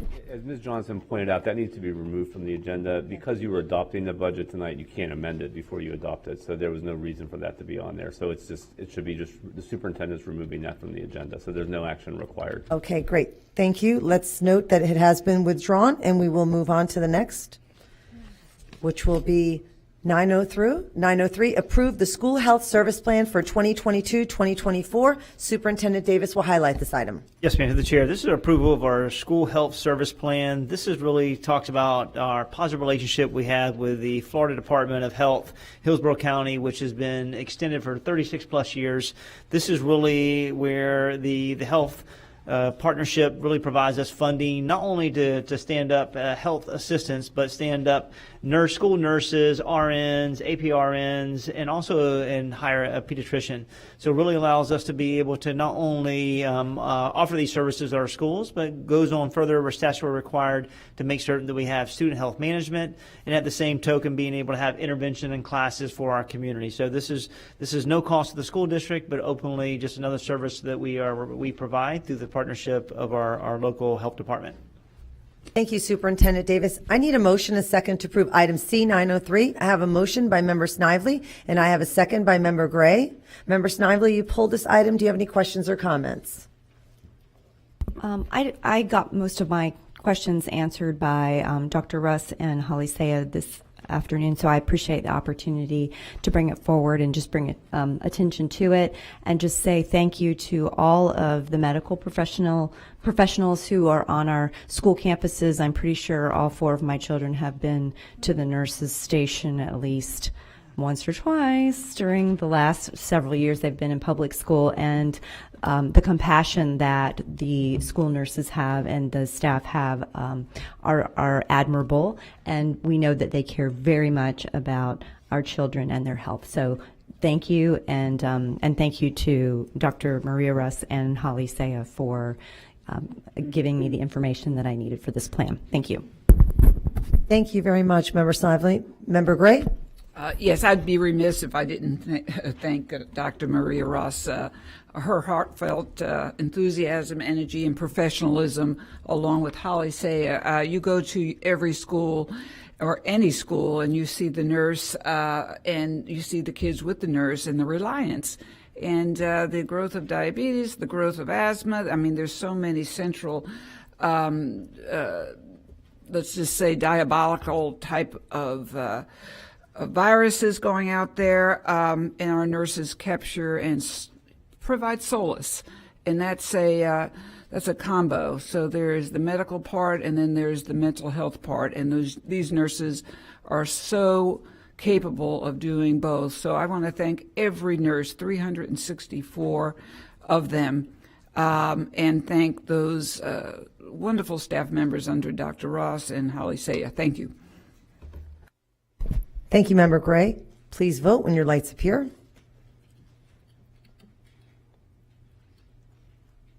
And it passes unanimously. 1001 piggyback 20206 PGB LC Computer Hardware Supplies and Services. Superintendent Davis will highlight this item. Yes, ma'am. This is one of the items that we transitioned back to the school board meeting from last meeting. And one of the things was to make certain that we provided the board with a technology plan that has been submitted for feedback over the next 2 weeks.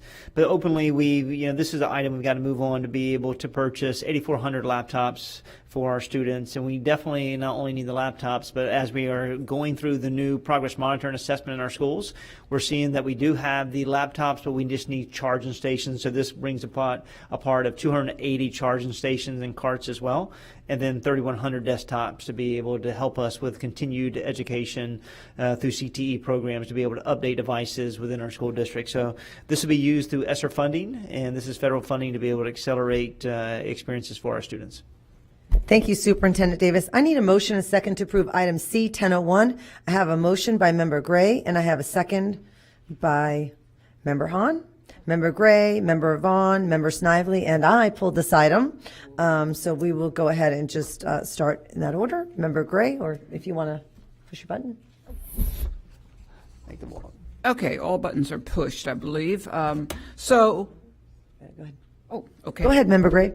Yes. So there's a few points here. I, of course, was not going to commit to this expenditure for the reasons of budgetary. We have, an emerging budget that has to be looked at very carefully and really turn on our frugal expenditure button. So the point is, when we talk about excellence in education, you have to know, we all know this, that technology is an integral part of moving students of today forward. Now, one of the dilemmas we have currently, 1-to-1 is the goal, but we have maybe many schools that are still 1-to-3. And the caveat is our literacy curriculum necessitates more of a 1-to-1. All right, so there's rationale there. Also, historically, we are reminded that 2016, and Snively will also recognize it, 2017, 2018, the amount of technology we never were able to spend because we were, at 2018, we were looking at a referendum, which we now have since passed. We didn't have money for technology, and we were already I'll just share, more than a decade behind. All right, so we're playing catch-up. But you really can't play catch-up unless you have a lot of money, right? So the ESSER grant has given us that opportunity to catch up. But that's not sufficient because at first you had not a plan. So board members were asked to spend this, that, and the other. And I just, for my own, thought process, I couldn't do that. But now I see this plan. I don't know how many pages I've gone through, but it is, to me, a pattern that will really give our teachers the best technology, and that means our students.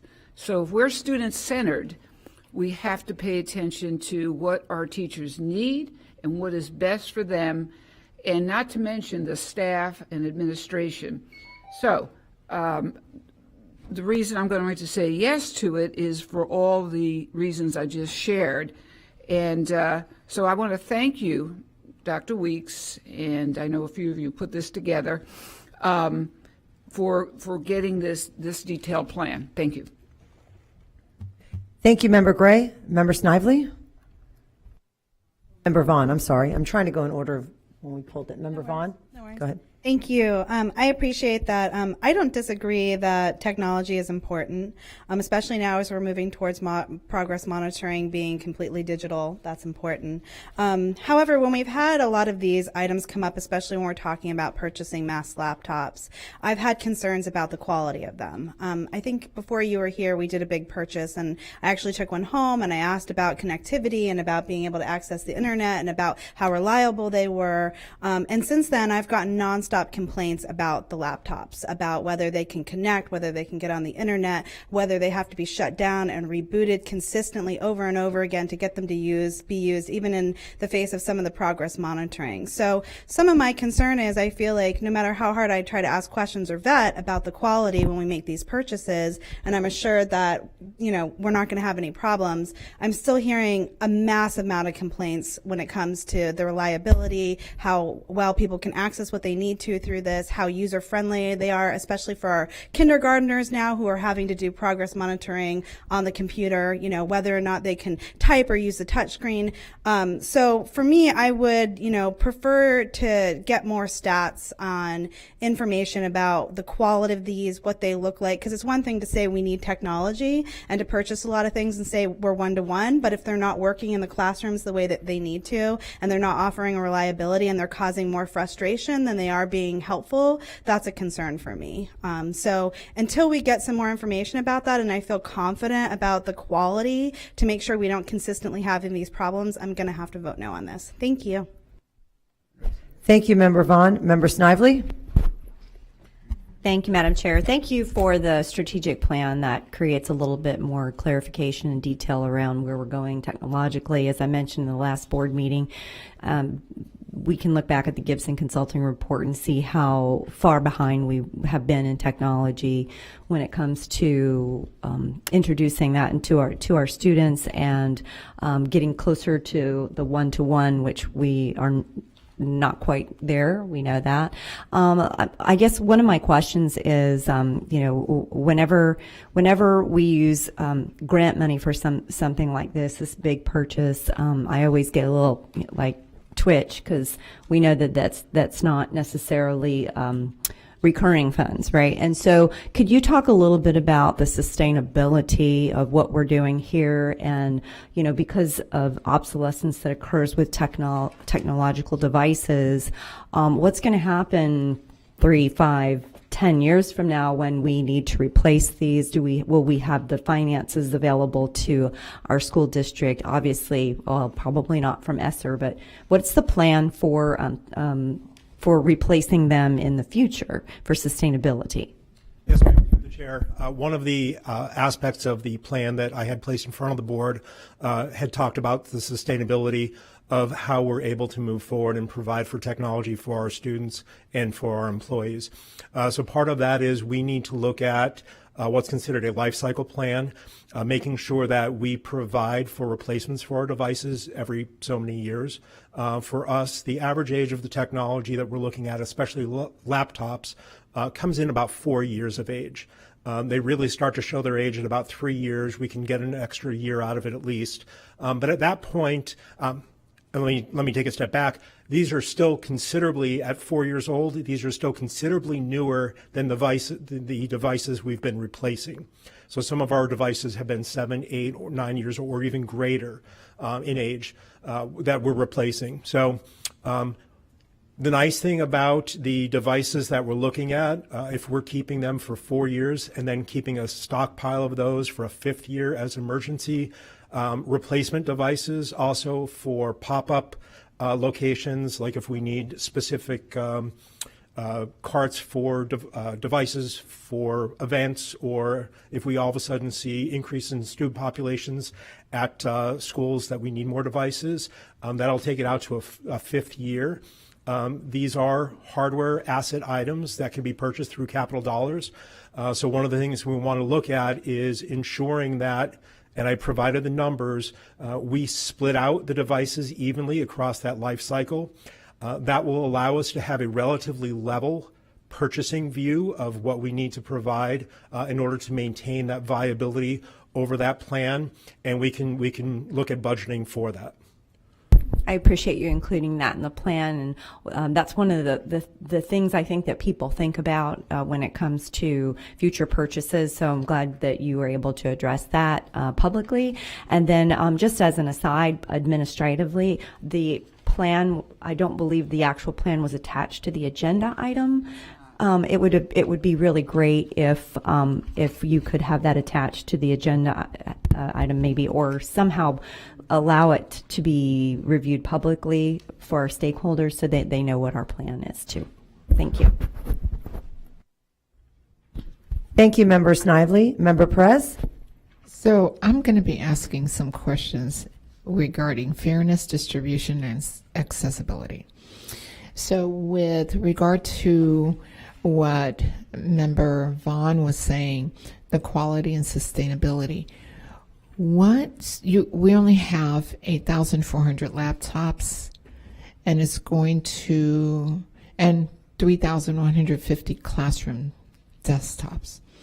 So when I look at areas like South Hillsborough, when I look at areas like District 5, those students are, they don't have accessibility to a lot of these, laptops and computers. Where are you looking to put these laptops? Through the chair, this is this really comes as a partnership with the CTE program. So in working with Mr. Yargo from CTE, we found 68 sites that CTE has identified that need devices. So Mr. Yargo had provided us with that list, and actually I did provide that to the board since that was requested of me. So those sites will have the devices distributed between them. Now, while I say this started off with CTE program, these are devices to be used by all students really at the school. So CTE, IT is purchasing this at the recommendation of CTE. However, these are actually school-based devices for student use. So any of the students at those schools will have access to those devices as long as they're available. And again, that list was included, was sent over to the board members. Okay, I must have missed that list. Okay, and and we were talking about, you already answered the issue about sustainability and quality. And distribution, how are these laptops going to be distributed? So from the distribution perspective, once these laptops, actually laptops and desktops and carts are purchased, they will be distributed based off of the recommendations, again, from CTE, where they've identified some of their problem areas. I don't have specific counts for each location that I could work with Mr. Jargo on providing that, but those will be distributed through the IT department out to the school sites. Okay. And the children will have accessibility to these laptops. How? Their teachers would give them permission for accessibility, or they'll have accessibility within their classrooms? It'll really depend. Some of the devices may already be in the classroom. If not, they will have the ability to be able to either have a laptop cart moved into a lab, and that's one of the nice things about having both laptops and mobile carts, is we're really not stuck to having a specific location as a requirement for utilizing these devices. So the devices are mobile, they could be moved into any classroom as required, and so that'll really just depend on what the usage and utilization looks like. All right, thank you. Thank you, Member Perez. Did you have any additional questions? Okay, Member Hahn? Thank you, Member Combs. Superintendent, isn't there a certain amount carved out of ESSERS that's restricted to be spent on technology? Through the chair, yes, ma'am. How much is that? Do we know? I don't have that number in front of me, but it was carved out. We can get that number before we transition out of the particular. So this is being paid for out of ESSERS, and there is a significant amount of that money that is mandated to be spent on technology. It is carved out within their plans that we have to expend this money. Okay, I just wanted to make that clear for the public knowledge. Thank you. Thank you, Member Hahn. And I just was going to say, I know that part of the ESSER, and because we have that huge digital divide that we've had for so many decades, I know just the other day going out to schools, one of my principals was nervous because they didn't have enough computers. And with progress monitoring and with children being tested from, kindergarten all the way up, it's going to cause teachers and principals a lot of stress if they don't have the computers. So that's why, I'm looking forward to having a technology workshop. I know that Member Hahn is going to submit that information, and we will have a technology workshop. I appreciate you giving us your technology plan, and that way we can really read that and ask some questions and meet with you individually on that, and then meet with you as a board. But at this point, I think it's really important. I don't want to cripple our schools. I want to make sure that we have the laptops as we begin the progress monitoring. I think it's challenging enough that we're going to have to progress monitor at the kindergarten level. I want to make it as easy as possible. That doesn't mean that the next item that comes up that I'm going to approve without really engaging, because every dollar counts now. But I think it's really important that our teachers and our schools are equipped right now to begin that progress monitoring. Thank you. Madam Chair, if I may. Yes. So I just wanted to address, I know there was some concern about the quality of some of the devices that are going out there. So we did have an initial run of devices that was alluded to earlier that were problematic. We had worked with that vendor, and they have repaired those issues. We haven't been purchasing those devices. We've been purchasing more customized off-the-shelf devices from a large vendor for our last. So for instance, we purchased 32,000 laptops specifically of this model over this past summer. And just so everybody understands, ITS actually distributed between student devices and staff devices, we distributed 66,000 devices over the summer. We got those into the hands of both our students and of all of our teachers this summer. We have had issues that we found with the start of progress monitoring and with baseline testing for students this year. Some of that has been software related. Some of that has been hardware related. Hardware related that we're working on the vendor with, it's mostly device drivers, so it's not anything inherently wrong with the device itself. It's just an update that's required. And some of the software vendors have actually made changes without letting most of the public know that they made the changes, and their requirements were upgraded without really telling any of the school systems that this happened. So there are actually other school districts that have had similar issues as us. But again, we've been working with the vendor, and so for instance, like Edgenuity, Renaissance Place, we've been working with some of those vendors to understand where the challenge is, and then working with the operating system or the device manufacturer to ensure that we're able to meet the needs of the students. So for the most part, it's nothing to do with the device. It's primarily software at this point, and we're working through all the issues.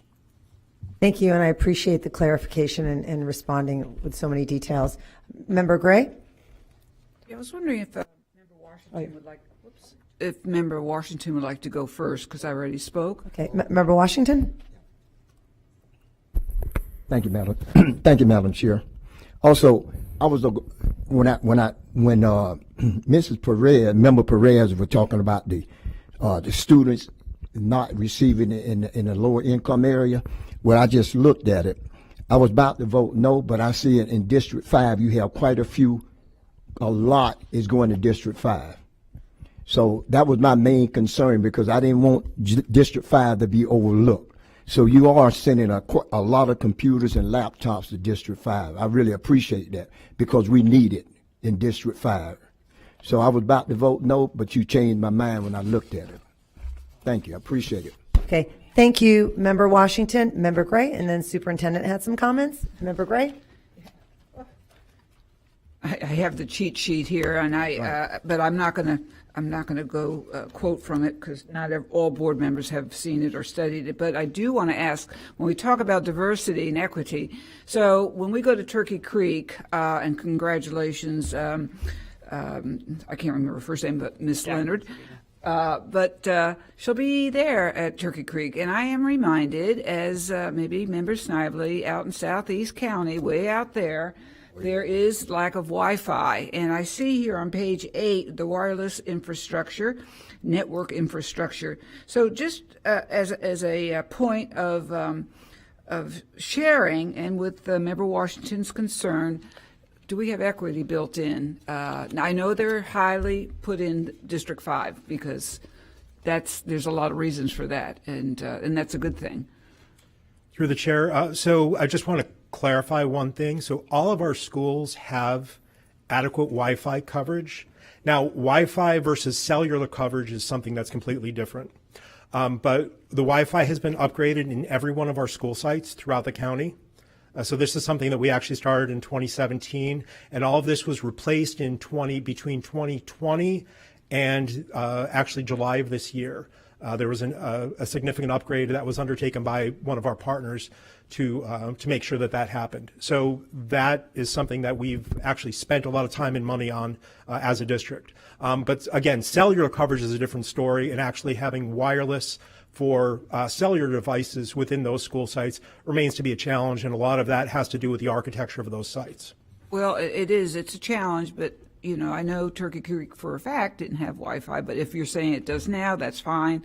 And then there's only hot spots, and I can't help but say in Waimama also, but I'm just sharing the possible hiccups that we need to face. Also, one last question. When we talk about implementing the SIS system, and I'm glad that Member Hahn is we're recognizing that we need a workshop on technology, period, the end. That's a lot of money that we're putting forth. I hope soon, no, you don't do it now, but this system where you have here phase 1, phase 2, all this is not the end of expenditures. And hopefully that you will make this very much available to board members, because this is not the end. And if you want to comment on that, that's fine. Absolutely. And that is something that we will continue to provide the board updates on. And as we have expenditures, obviously they will have to go through the board. But moving forward with the new system, and we've done this in phases in order to, number one, take advantage of our ability to get new functionality into the hands of our teachers and our site administrators as quickly as possible without overburdening them, but also making sure that we have the appropriate resources to be able to do it in a successful manner. But as we move forward, these devices or these systems will still need annual maintenance contracts, and they will need basic care and feeding. So those will be items that we will be bringing to the board as required. And do not forget schools such as York, who is they're huge with their technology. That's just one school. They might need to have a full-time tech person. I think we do have one. Missy has one there, but that's another expense. So when we have this workshop, if we could just include what's happening in the future, so board members, it's not sticker shock. It's a lot of money. So that's just my suggestion. Superintendent Davis? Yeah, thank you. Thank you, Member Gray. And so before I hand it over to Superintendent Davis, we appreciate the update. I know that we will be having a workshop. We will make sure we place that in this year. Probably, I think, end of October is one of our first available dates, and we will place that. And Superintendent Davis, I'll let you close on this. Yes, ma'am. I think it's through the chair. I think it's very important for us to really unpack the strategic plan for IT and get feedback. This is why the 2-week buffer, if you need more time, that's fine, to be able to identify areas where we can get stronger, selectively abandoning, or to be able to be inclusive of. But I think it's very important for us to work with the board to identify where we were historically, where we are now, and where we are going, because we have thrown a lot of money into technology within the school district. Remember when in 2020 we were 6-to-1 in the ratio, and now being able to get to a 2-to-1 right now, we have moved the needle really fast. And openly, we've had some, when you buy a significant amount of devices, there are going to be issues. That's no different than, we buying one at our home with multiple kids at my home that I have issues, and I have to call a Geek Squad to be able to help us at Best Buy. But this is for us, we'll continue to listen, learn about our devices, make the adjustments, which we have done, and then make certain that everything we purchase is compatible for our teams to be able to service, and also it's aligned to the instructional initiatives that we're pushing within our school district. So we appreciate it and look forward to reviewing the plan collectively in order to get stronger. Thank you, Superintendent Davis. Please vote when your lights appear.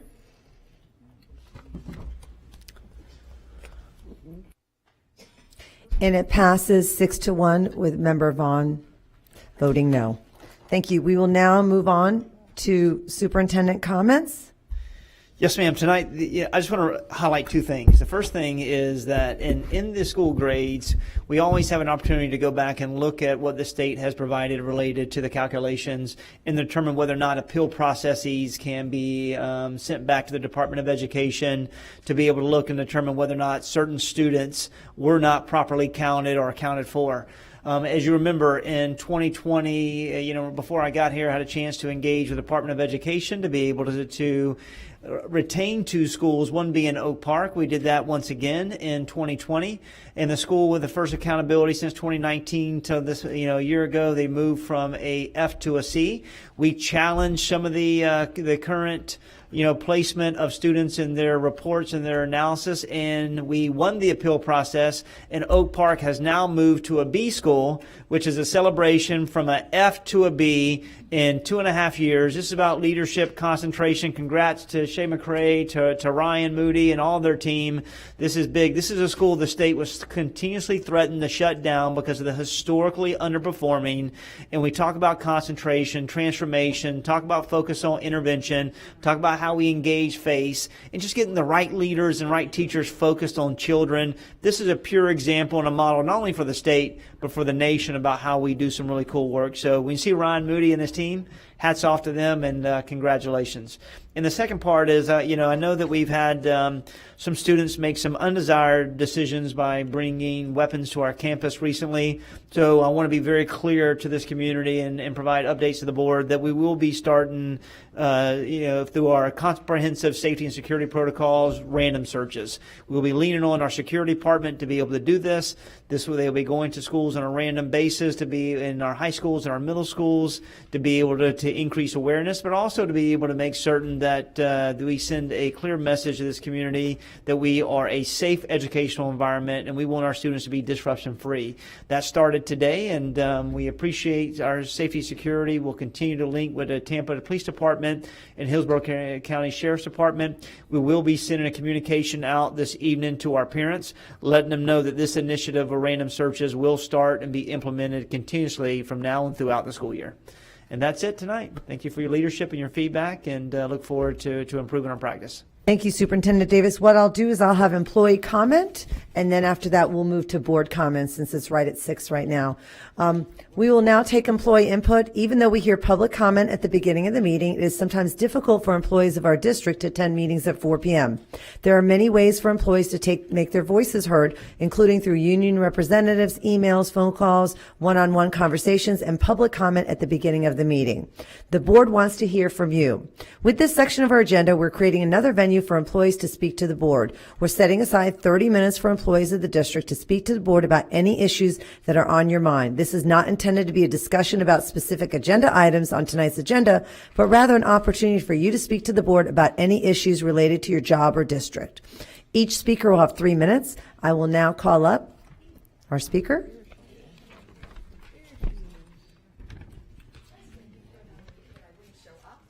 No. Oh, getting worried. Yeah. So I can't even get out of the parking lot until 4:15. So getting here at 4 is not going to work. And it was really bad out today. So I'm Heidi Glick and I work at Alonzo High School, but I want everyone to understand here that I also represent all the employees of the Hillsborough County Public Schools that are in the HCTA bargaining unit. I am an elected member to the board, and so when I speak, I want to be clear that I'm not just speaking about Alonzo, because we all know I love Alonzo, but that there are issues throughout the entire county. So today I wanted to talk to you about the safety of our Hillsborough County students. So we have practice drills every month, practice active shooter drills, practice fire drills. It's great because they're just practice. But previously in my classroom and in many other classrooms in the district, we've been able to have a safe corner identified. I cannot do that. My room is wall-to-wall desks. And I'm excited because I teach an elective and that's awesome, but I am concerned I am not the only classroom in our district that is wall-to-wall desks. Part of that is all of the shortages that we have. Part of that is some of the cuts that have been made. In addition to that, so there is no hard corner, not just in my room, I want to be clear, but throughout the district, because I've heard from hundreds of teachers. So God forbid there is an active shooter. Not only is there no hard corner, but half of the blinds are broken in the classrooms and they do not close. The slats are missing. And they don't shut. Now, I don't know if, and you know, for those of you that have window treatments and have blinds, they can close two different ways. So people are closing them as much as they can, but there are so many slats that are missing and just broken that for example, I have an entire wall of windows. Many classrooms have entire walls of windows. They are not hidden anymore. They're slats, they're open, people can see in. I do thank goodness that they're only practice drills, and my students can hide under the desks. They can hide against the window if, you know, it's on one side. But if a shooter is on a window side, someone needs to go around. Sorry, Dr. Farkas. Somebody needs to go around and check in every single classroom, in every single school in our district, and the blinds that don't close need to be fixed. And I don't know which area of money that would come out of, but I think yeah, I'm really sorry, Dr. Farkas.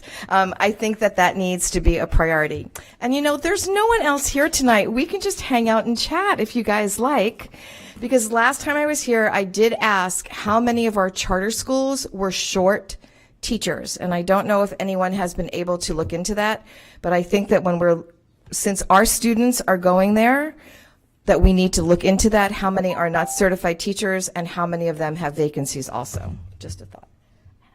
Thank you very much. Thank you. We will now move to board comments. Go ahead. We'll start with Mr. Washington. Thank you, Madam Chair. Okay, so today, Member Perez and I had an opportunity to go to King High School, the CEO Workforce Development with Partners. And I want to say, Member Perez, that was a great story you told about your son, how he came back and finished and got his job, a great job. We had an opportunity to speak today to some partners, and those people makes the school system operate, because they provide an opportunity for students for life in the career world. The workforce members there was really involved with students. And I was just happy to be there, Member Perez and I, because it was really a great event. And we cannot say enough. You cannot say enough for Yvonne Fry. Mm-hmm. She is a person that's out there every day for the district. And the people and the partners that we had there, they was like enthused. Everybody was excited. We had food, you name it. We stood up and introduced ourselves. It was really neat. And maybe we can have them sometime, Superintendent, maybe we can have her sometime to speak to the principals or something. A possibility, yeah, because she's quite a motivator and she's a hard worker too. And you know, and she's a go-getter now. Once she get on you, you can't get away from it. So I just wanted to say I really enjoyed the day. I know Member Perez did. We enjoyed and we had a great time. And that's it for me. Thank you. Thank you, Mr. Washington. Member Gray? Yes, thank you, Member Washington, for mentioning Yvonne Fry. She is a district a gem, a treasure, and I hope she's listening. listening to your remarks as well. So our Hillsborough Healthy Schools, busy as bees, but Dr. Ross has shared just two statistics. Actually, I have about many statistics, but approximately 40% of our students enrolled in our schools, 40% now, have an acute or chronic health condition such as asthma, diabetes, seizures, and or obesity. And that's why when we, Member Snively mentioned a big thank you to Dr. Ross, you can see that these nurses absolutely are interfacing with a lot of our students' health matters. And according to the Lion's Eye Institute, 25% of all of our students have some sort of eye disease. And the point is, we have principals, thankfully, and more so, such as Principal Ovette Wilson, who does promote in his school health and wellness and engages partners to go to his school and to share with the children the importance of keeping themselves healthy, have the checkups, and is very supportive of our nurses. So this is a big push, and I know that Ken Hart, our Chief of Schools Deputy, with Sue Burkett, will also help with the CPR. We'll probably make a CPR day. So the teachers and principals can all get certified or recertified in CPR. And thank you, Ms. Burkett, too, for, that whole unit distribution. You were a huge engine to make that right. And I know that it took a lot of work and a lot of patience. So thank you. And while I'm thinking about thanking our principals, this comes from other board members. Now, for me, Deanna Fisher completely changed Shields Middle School, and I shared that with Superintendent Davis, to a point of the opposite. These kids are in class learning, separate sixth grade center, Cambridge, dual language. She's pressed all the buttons and is doing wonderful with the children, and they're all engaged. Also, I heard from Member Combs, Chair Combs, that Buchanan also, with Jamal Crook, has changed that school completely. I am reminded that at Greco, another transformational principal is Wendy Rawld. So in Adams, we have Nashaya Mitchell. And these are principals that absolutely have changed the face and the value of education, the cultural value at the school. And it's just a great thing to see. And Superintendent Davis, you have selected these principals and strategically put them in certain schools, and it is working. So, the thanks go to our principals. Also, thank you, Dr. Felita Lewis, your tremendous staff, for the family and community engagement.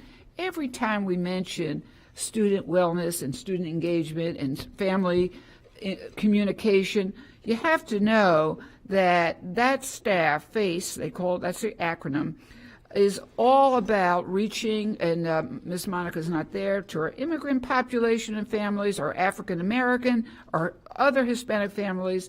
They have power hours, parent-school partnership programs, Parent Engagement District Advisory Council.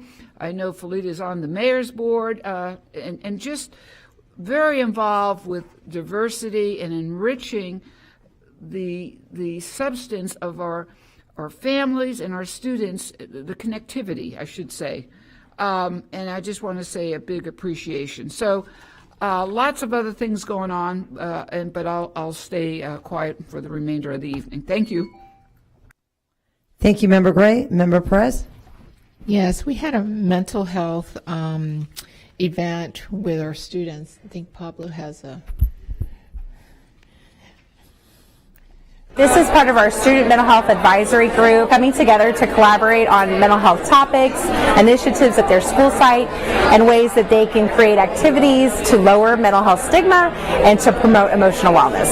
So our students are building a showcase of activities and events that are going to occur during Start With Hello Week. Our partnership with Sandy Hook Promise is very close, and we are excited to participate in Start With Hello Week and build a culture of emotional wellness and community and involvement and inclusiveness and violence prevention for our students on site. We do Start With Hello Week, Unity Day. We do Love Week for dating violence awareness, and then we also host like a Sadie's dance at the end of the year to break social stigma. Girls Ask Guys, and we turned it into a charity event, so the portion of the proceeds gets donated back to Sandy Hook Promise. I consider mental health to be a basic need along with food and shelter and all those other factors. I think it is important to actually focus and kind of highlight those so they can be prepared to be successful. Sometimes our students get in their own way. They don't recognize their worth or their value or their intelligence because their environment doesn't really promote that. And I feel that us being able to kind of highlight that and showcase that, they'll be able to kind of get that blocker out of the way to be successful in life. We want the students to become leaders at their school site to implement these initiatives surrounding mental health. Students can network, share ideas, so that we're creating a community of cohesiveness and plan for some really exciting mental health awareness activities in the future. Thank you, Pablo. We're going to be doing something here in the district, and it's called the Handle with Care Initiative. And we're going to be joining forces with Safe and Sound, the sheriff, and the Tampa PD to get that started. And also, I'm going to be conducting another mental health tour. My concern is that we have seen an uptick in mental health issues, not just in Hillsborough County, but around the nation. There's been a 76% increase in mental health issues and crisis. So here in the district, we're doing really amazing. We have mental health providers that work along with us. Over 120 schools have on-site mental health support.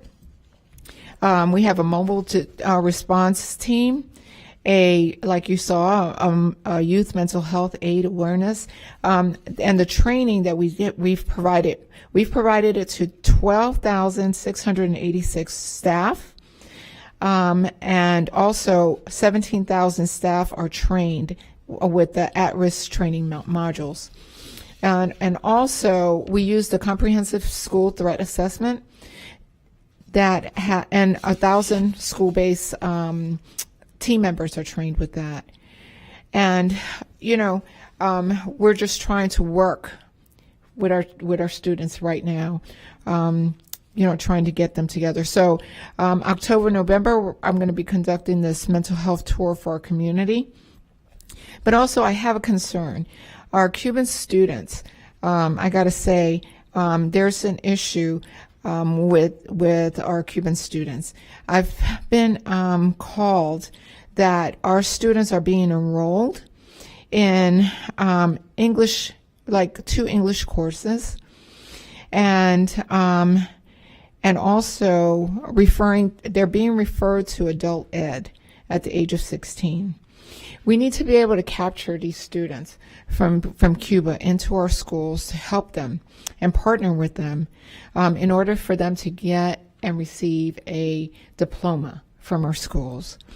They won't complain because, they're just grateful to be here with us, and trying to find our way to engage with them. It's very difficult for them, especially when they don't know the language. So if we could do better with them and help them and lift them, that would be great, especially for our school systems. Thank you. Thank you, Member Perez. Member Snively? Thank you, Madam Chair. And I'm remiss for not congratulating someone at probably the last board meeting, and she may or may not be watching the board meeting, but as many of you know, I chose not to run for a third term on the school board, and Patty Rendon, who is a very involved parent and volunteer and advocate in the District 4 area of Hillsborough County ran for my seat and won, and I was very happy to support her and endorse her for that seat, and she's going to make a magnificent school board member. So I just wanted to take a minute to congratulate Ms. Rendon for her success in achieving the District 4 school board seat. She officially starts at our reorganization meeting, which is November the 22nd, will be her investiture. I believe she'll be the only brand new school board member, right? Yep. So I'm doing my best to help her get acclimated to the school district over the next couple of months. And with the help, of course, of the superintendent and our school board attorney. So I just wanted to say congratulations. The other issue, and I don't want to poke the chair on this, so I'm going to be brief, and then I'm going to say something that I know we both agree on, okay? So, you know, I know every week we hear from concerned parents and community members about explicit sexual content in our libraries, and I just want to delineate that, you know, the American Library Association has its mission and its vision and its agenda. I don't necessarily agree that our public school media centers need to jump on that particular same exact bandwagon, and I would applaud our district if we had our own vision for what and processes for what we should do, not necessarily just going straight to the ALA, because they do have a different vision and mission when it comes to censorship. And I do believe there should be some form of censorship on our school campuses, in our school libraries, and a different form for public libraries and public access to whatever books are out there, because the children are in our care, custody, and control when they're on school campuses. So I'm just going to put that out there. That's just my opinion.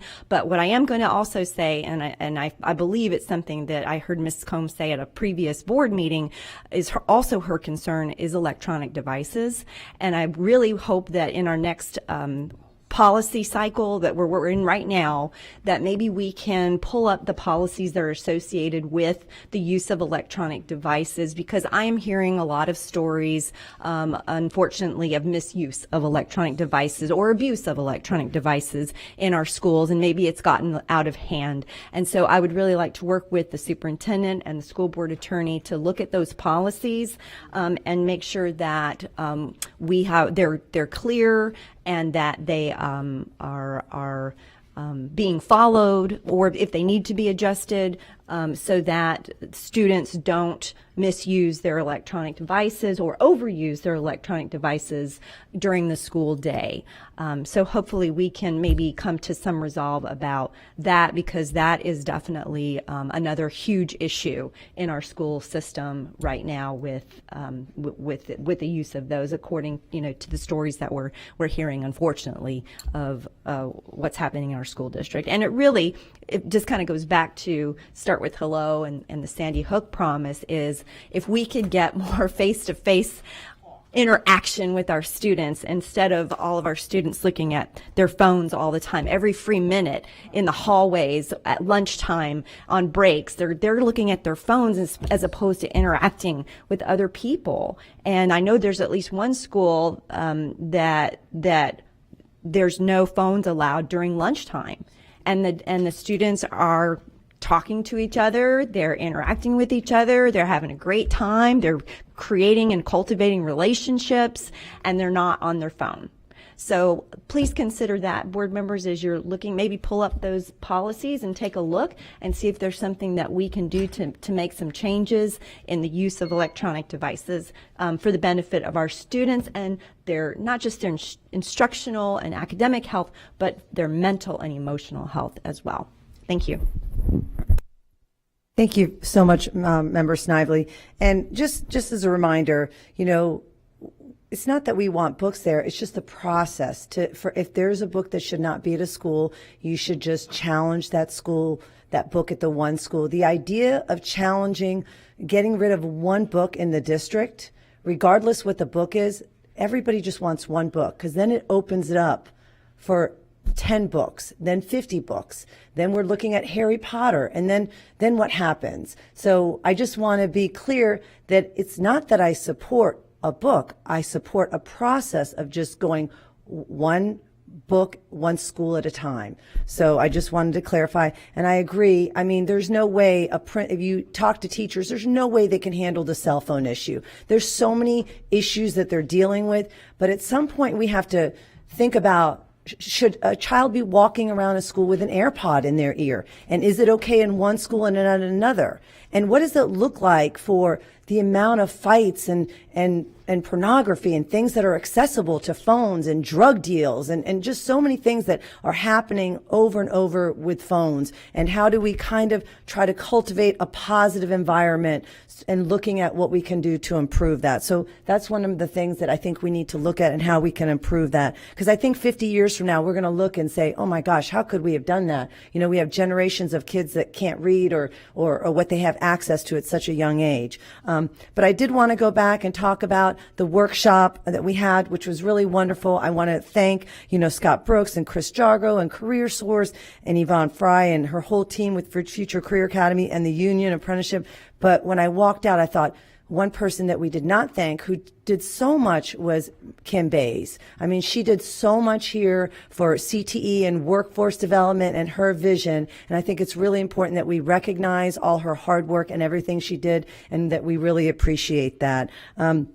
I also want to say that I get emails every day about teachers who are really stretched so much. They have 188 students that they're seeing and, and we're short of teachers and everybody's working hard. And we know that that's happening across the board, charter, private schools, everywhere. It's happening. There's a shortage of teachers. But I just want to thank again the DRTs and all the other individuals have been going out there who aren't even sure if they're going to be at the schools or what's happening to just let us know that we really appreciate them so much and how hard they've been working. We appreciate our teachers, our paraprofessionals, everyone who's working so hard for that. And lastly, I just wanted to mention, since it is Hispanic Heritage Month, I did meet with Mayor Bella Garrett and Nancy Milan, and they are creating a new organization called Leadership Tampania program, which is a collaboration between the City of Tampa, Hillsborough County Tax Collector, and the Colombian Restaurant Group.